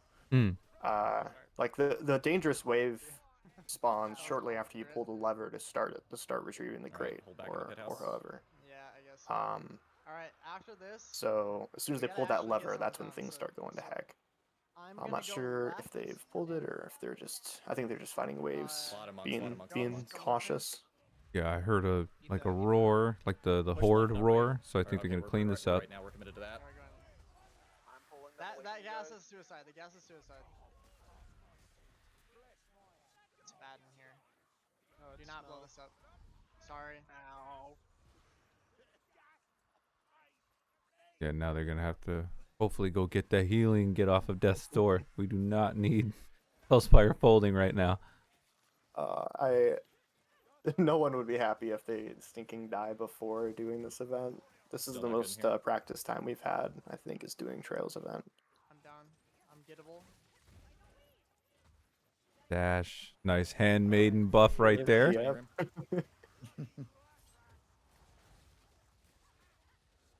That gun's dead. I'm really glad I brought a shield. Field gameplay is awesome, man. What the fuck is up with this wave? They do not want us to be here anymore. I guess I'll explain what the plan is for this, just To for be honest, why not. dying So and respawning wouldn't be a when bad two idea, monsters but spawn, basically the I don't plan will wanna be do that that. the handmaiden takes the rat ogre and kites with it kind of nearby, but mostly just prioritizing survival. And the huntsman and the troll hammer will be melting the storm fiend ideally. As soon as they hit the storm fiend, then they're going to start kiting with the handmaiden. Just kind of go over and match the handmaiden, and then wipe out the horde, and then take out the rat ogre. 2-4, come up these stairs. Gotcha. Oh, Hellspire getting pounced. Saved. Inches away from that healing. Where are we gonna go? We can't go anywhere. Up these All stairs. right, good use of the med pack there. This is decent. This is decent. We're gonna drop out the back. Two No, we're gonna waves drop out gone. Okay, all the way up top. Get to the top. Yeah, you can hear them shouting out what they Still sucks here. how they're gonna do it. Drop out right. They're still like, what is this horde doing? It keeps happening. Alright, drop now. Get on the roof or you're gonna get hurt. Alright, and then come to this pit down here. Yeah, I can sense the impatience. It's been a while. Wise. Alright, drop. We're good. Alright, Good, we good. recovered this. Get through this horde, no downs, and then we start event. Roto, thank you for the raid. You're coming into the mid event here on Trials of Treachery. Trials of Treachery. Yeah, sure. Here you go. And we're gonna be seeing some pretty crazy things. Double bosses. Are the bosses' health pools also reduced, like in Convocation? Neither Convocation nor this event boss HP are reduced. What? I thought they all were. for HP boss. No, they're all for HP bosses. Jeez. No fun otherwise. Yeah, it won't be that hard otherwise. Yeah, like if it's half HP boss, then bursting them down actually it's very doable with organized team. But yeah, they're all for Ooh, HP. doable even. Okay. There's the The roar. half HP, yeah, only very few events has reduced HP boss, and also in Onslaught Plus, the trigger can has a chance of having to half HP boss. Oh, I see. Okay. Yeah, most of the events are full HP. So there's our Roger, and we're looking for our second. piss off Roger. Elf is trying to pick it up. I've got him. Oh, that word priest bubble gonna be annoying. That bubble dot gonna make the ogre pull a bit hard. We are able to pick up the ogre. They're trying to kite. 2-4, look for that assassin and be on our side of the wall. Yep. Try to get somewhat close to me too forward just in case I get Hopefully, if that assassin gets. I'm assassin. Uh-oh. Ooh, overhead. Ooh. Oh. 3 hits. They do got some healing. Okay. All right, the aggro switch. Oh, okay, no, it's switched back. Gun's dead. That's also kind of scary, right? Because if you're forced to dash, then you have the invis, and you could potentially aggro dump. Got the monk. Yeah. I've got the Roger. Yeah, it's here. happened in a few of our runs. Alright. Looks like they killed the Storm Fiend and are now working on kiting. We gotta stay Oh out no, here. I told them to not linger here, but we'll see. Hellspire going down. Good thing Handmaiden got buffed on TB with a 30% DR. There's Otherwise one. You shot the Oh dwarf in the no. head. Oh no. Ult. Get out, get out. No, right there. Okay. I'm knocked. Something hitting the door. Oh, that was Got it, the got it. explosion from Troll Torpedo actually taking the elf down. Oh, it's like you should be hit earlier. Now I take you down with the torpedo. Definitely in the Book of Grudge. Oh no. There's a lot of gas right there. There's one. Yeah. Oh, one more tick. Oh my That's a goodness. leech. Get out of there. Don't alert. Oh, Not like this. No. rattling forcing of repositioning the ogre, just taking a quick, just taking an elf out. So we've got 2 down, 2 up. No, I got Oh no, Huntsman. Oh, all those storms you can see across, and they've got shields. Ooh, Packmaster trying to pick them up. Nope, gonna Troll Torpedo that. Oh, I'm dead. One Gutter respawn's Runner ready. is positioning, trying to get even high ground. That's brutal, but we're gonna still get down. That's a double kill, I think. Roger. Yeah, I thought the plan was for you guys Yeah, to that's go outside. unfortunate. Yeah, the kiting the regroup part becomes a bit heretic there. Yeah. Tough, pretty tough. I'm not sure what time zone they're playing in or when they started. I don't know if they're going to continue playing. We are 15 minutes past what our typical would be. I do, however, want to know if Guz is still there. I still would like to watch them and represent their team a little bit. Wait, they're looking at us now. So someone can reach out to them. But before then, Uber, I want to say thank you so much for coming in, giving us a insight of your team, your the way that you went about coaching them, and especially taking them into a map that you don't typically see. That's really cool. Yeah, they made the choice. It was always fun to learn with them to some degree. Like, can we just go? Like, There we go. Yeah, I don't want to like keep them on stream. It sounds like they're getting a little hesitant because of that. So we're gonna go ahead and switch over. And again, thank you so much. yeah.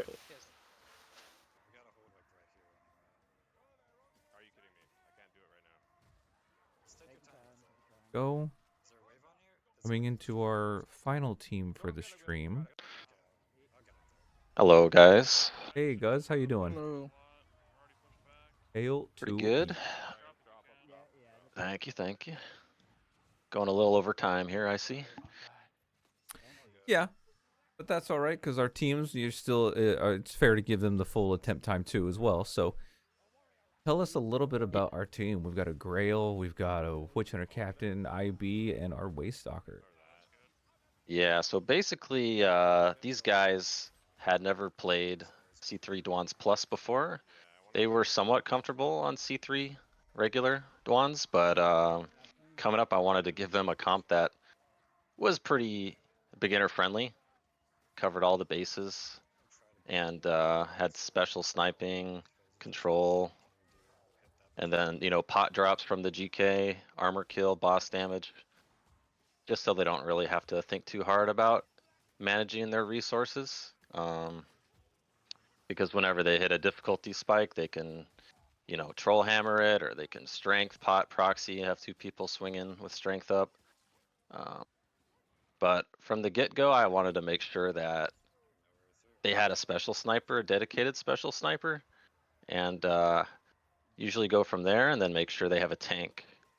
Those 2 things are very important, I think, for new teams.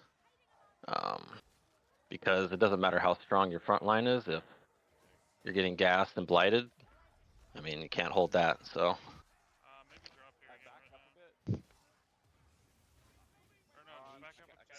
And here we are at that moment where we've said this 2 or 3 times already. Hey, we should back up. This isn't the right position we want to be in. You could use these gates as a type of funnel. IB's just at the mouth of that gate. They are split just a little bit, but it looks like his taunt was just used. His ability is down. He's kind of standing there for a minute. Yeah, personally really glad to see this team sign up because I know they've been playing not exactly this group, but I think like there's like 5 or 6 people with them like practicing last couple months, and just before they signed up, they just beat one of the hardest map on regular Onslaught. I think they beat like Engines of War on regular C3 ones, and like I'm really glad they signed up for like Onslaught Plus for this Captain event. Yeah, they definitely pushed their comfort zone a little bit.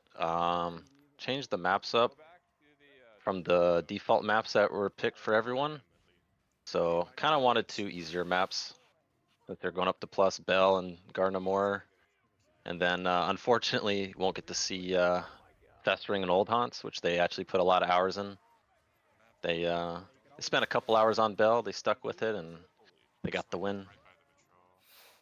You can get the elf on the ground, but I think they're not gonna go for this third res. I think they're trying to They're trying regroup to avoid the best they trigger. can. Yeah.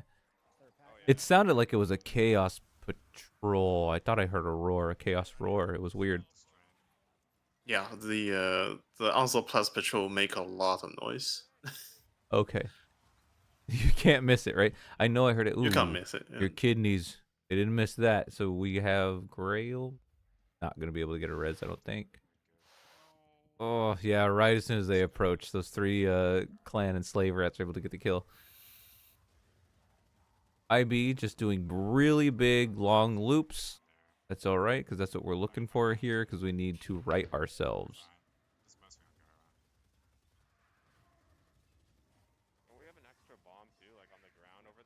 They're doing a really good job of going back for spawns. It's a very stressful moment they got themselves in here. It's a scary place to be if you're the IB. They thought about going inside that little...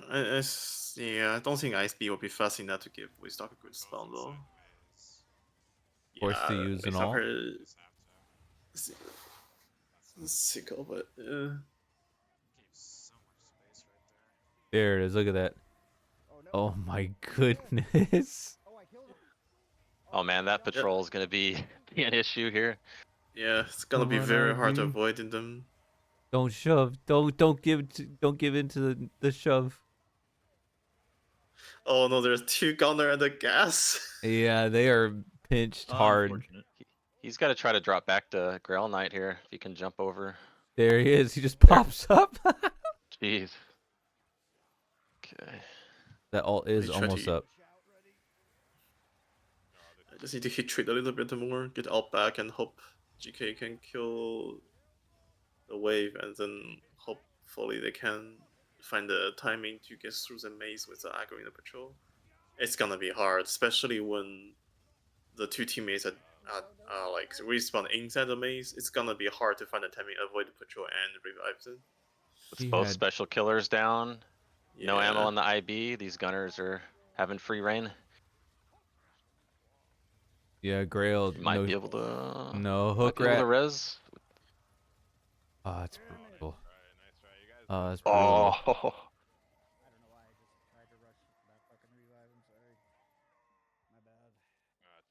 That's unfortunate. Yeah, the retreat to the higher part of the garden and linealize the horde is the right move, but like looks like the Iron Breaker got stuck a little bit, and they were unable to form another front line to keep holding them up. It was a disadvantage from the start. I mean, they weren't even all four when they had approached the patrol. So that's a really tough situation to be in to try to even just level out of that. Only way I could think of is if they played really close up to that little wall there, the specials drop and they just have to fight them in melee, but give the special space there, it's pretty much over. It was a good try though. I'm proud of these guys. They came a long way. Yeah, they win Bell today, right? I saw earlier. They did, yeah, they stuck with it. And made to the third trigger of the garden. Yeah. They made it to the finale of Bell on the first try, and they got pretty demoralized, but then they stuck with it and got it. So I'm proud of them there. Oh man, yeah. So first try wiping the event is really demoralizing, for sure.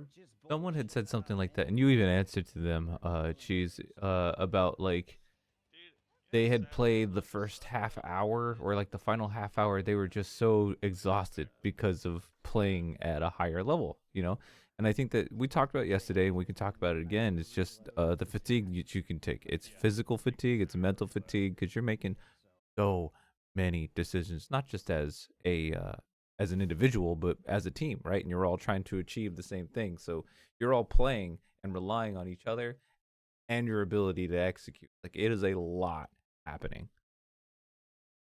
Yeah, and I know it's like it's a timed event, but I still think it's good to get up for like a minute or two stretch, use the bathroom, get some water, you know, like. Ishka, do you want to load their VOD and check their event on Screaming Bell? Their winning run.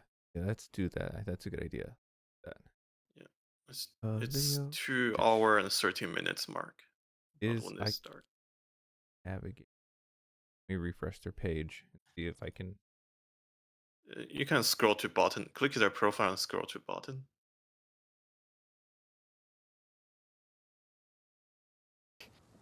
You know, a mixture of body shots and headshots, how much extra I'd get out of it. And Here I was we just go. like, Yeah. doing that without my headset. What was that timestamp? 2 hour and 13 minutes. 2:13. We're gonna. No, and that's what I was. Boom. Okay, so this is them leading up into it. Is the lead up good, or should we just check the event? Yeah, lead it up. This is good. This is good. Okay. Yeah, this part is already like, if you die, you don't respawn anymore. You just respawn inside the event. So it's pretty much it. And also, this whole staircase can be very dangerous because of like it's very, very narrow, and you can get surrounded from behind and forward. And it's stairs. Yeah, it could be Oh my a little goodness. bit of a bait for the Iron Breaker to waste ammo and not have it for the event if there's no box on the corner there. And that box isn't 100%. No, no. But it's a scary spot, you know, and you want to use the torpedo, but gotta have a little discipline because that finale, it's a little bit, a little bit rough.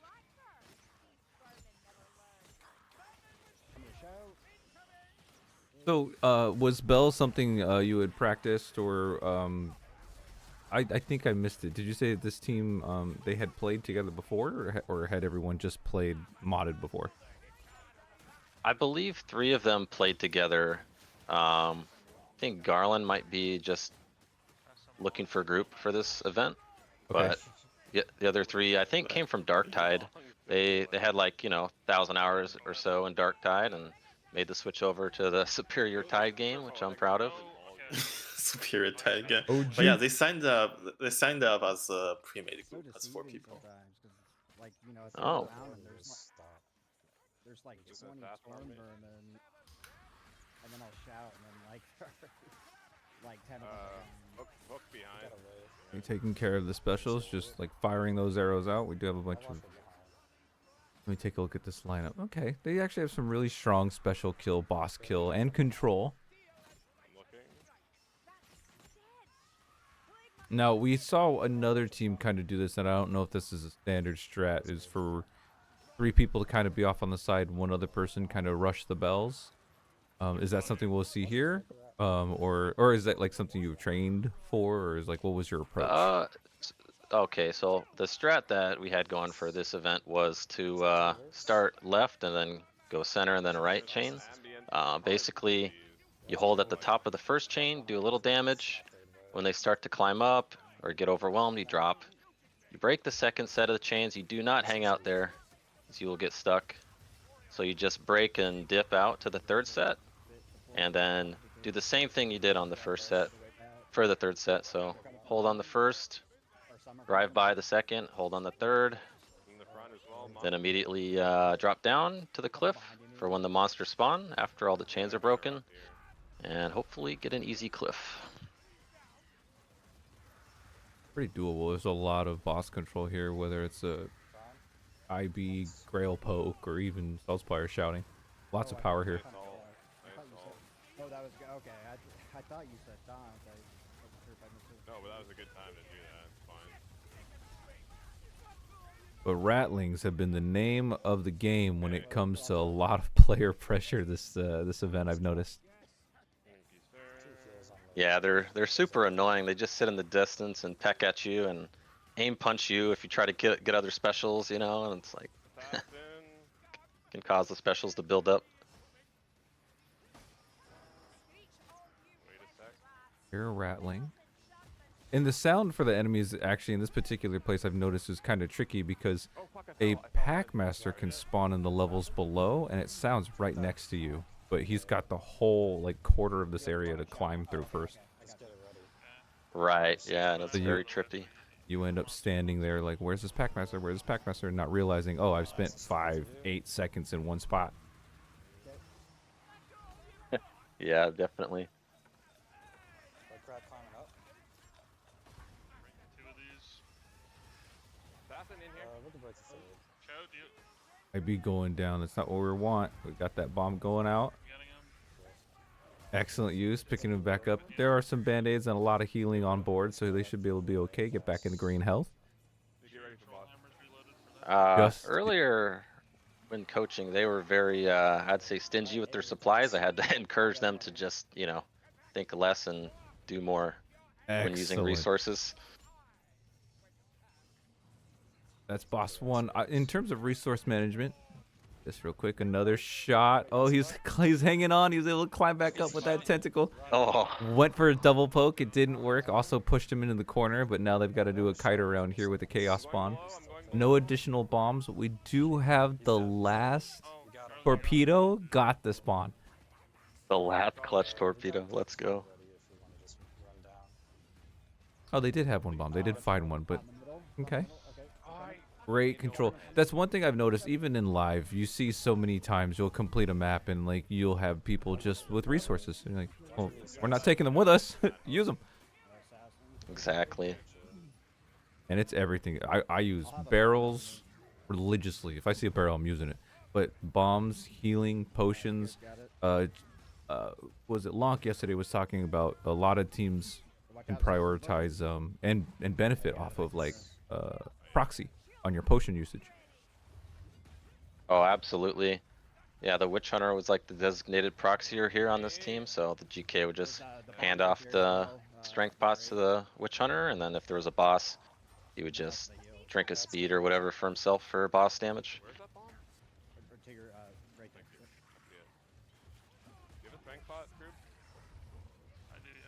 That shows so much right here with the elf. Just how to be calm when you have like 6 chaos warriors and a patrol on you, and all you have is platforms. Like they gotta climb, you gotta kite. Go under, go under. I'm going under, yeah. Oh yeah, Tarts is very level-headed player. You're good. Keep going. Go. How far are they behind me? You got a lot of space. Keep going. You're in the clear. God, I can't shoot. I mean, I was a little surprised they wanted to clean everything up here.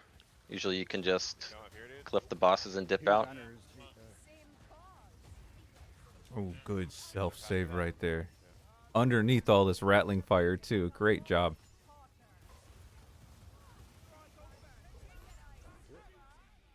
Oh, there's more than one there. That F doing work, taking out 2. Clean up all the chaos warriors. Only 1 left, it looks like. And they're gonna be making their way. And just the amount of special pressure here, like this particular moment that we just saw here after the bosses, it seemed like there was always 2 gutters, always 2 hooks. There's a strength at the top of the stairs. Yeah, and he had a lot on his plate. His Witch Hunter was out of ammo the whole time. Had to solo the specials. Let's go with assassin first. And I'm not sure when IB fell either. So you have 3 people, no ammo on one of your players. I mean, you know, Grail's not going to have any ammo either. There's no range, right? Not even a bomb. So Yep, let's go. there we go. Taking care of that. And our IB does. Yeah. So that's pretty. That's actually pretty bad. They killed the gun rat. Now they're gonna have like a new wave of special have potential of spawning disabler. Oh, you look at you thinking placeholders. I would not have thought that. Yeah, so now they're basically just trying to escape. So like gun rat and stuff is actually beneficial because they're gonna take a disabler slot. Nice. Good job. You've got space. Oh, Yeah, nice kiting route on Waystalker. Is he gonna grab Ironbreaker? Yeah, she's gonna grab Ironbreaker. Nice. We hear assassins and pack masters. Assassin picks up our Grail, or pins down our Grail, I guess. Looks probably like 5 seconds behind you. You want to get that taunt off for the escape?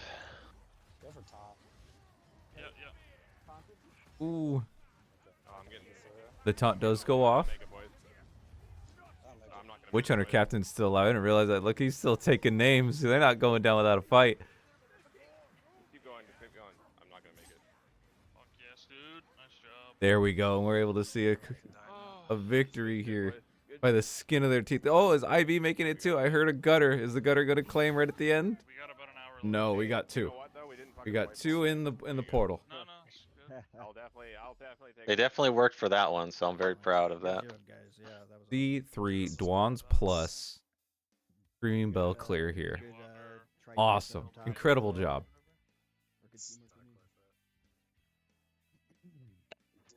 Man, that first run though. Right. It's just a hard That was excellent. Guys, if you have any words of wisdom or any final thoughts. It didn't feel Yeah, just I would focus on just being coordinated with your teammates. Being friends with them also helps, you know.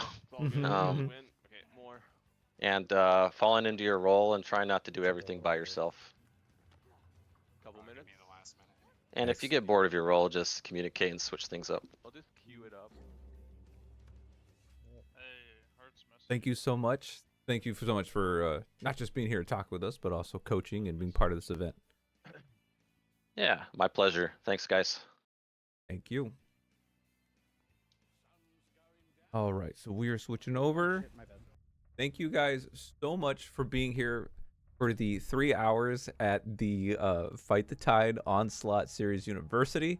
I had a ton of fun, not just casting, but observing and watching you guys get better as players, get better as like your team camaraderie,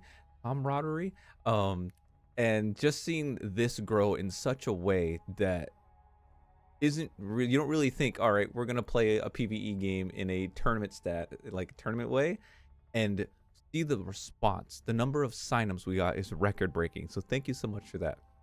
I also want to shout out Corbeck, Royale with Cheese. Thank you guys for participating and being with me even overtime here. Thank you so much. No worries, man. Happy to be here. Yeah, I'm glad we can actually spend time and showcase every single team participating in this event. It's great. Yeah, it's incredible. And with that, I do want to say, Corbeck, where can we find you? I know you do casting on a bunch of other games too. So if someone was like, I want to see more of that guy, where can we find you? Oh, just on Twitter. My handle is my name, but with a 0 instead of an O. So you can find me on there. Well, thank you both so much. I look forward to seeing you in our next event, be that another Captain Series or maybe another tournament or anything else. So thank you guys for hanging out. Thank you, the community. Again, shout out to Genodi for all the heavy lifting. And I look forward to seeing you all in our next event. Have a good weekend. See you later.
Alrighty, we good?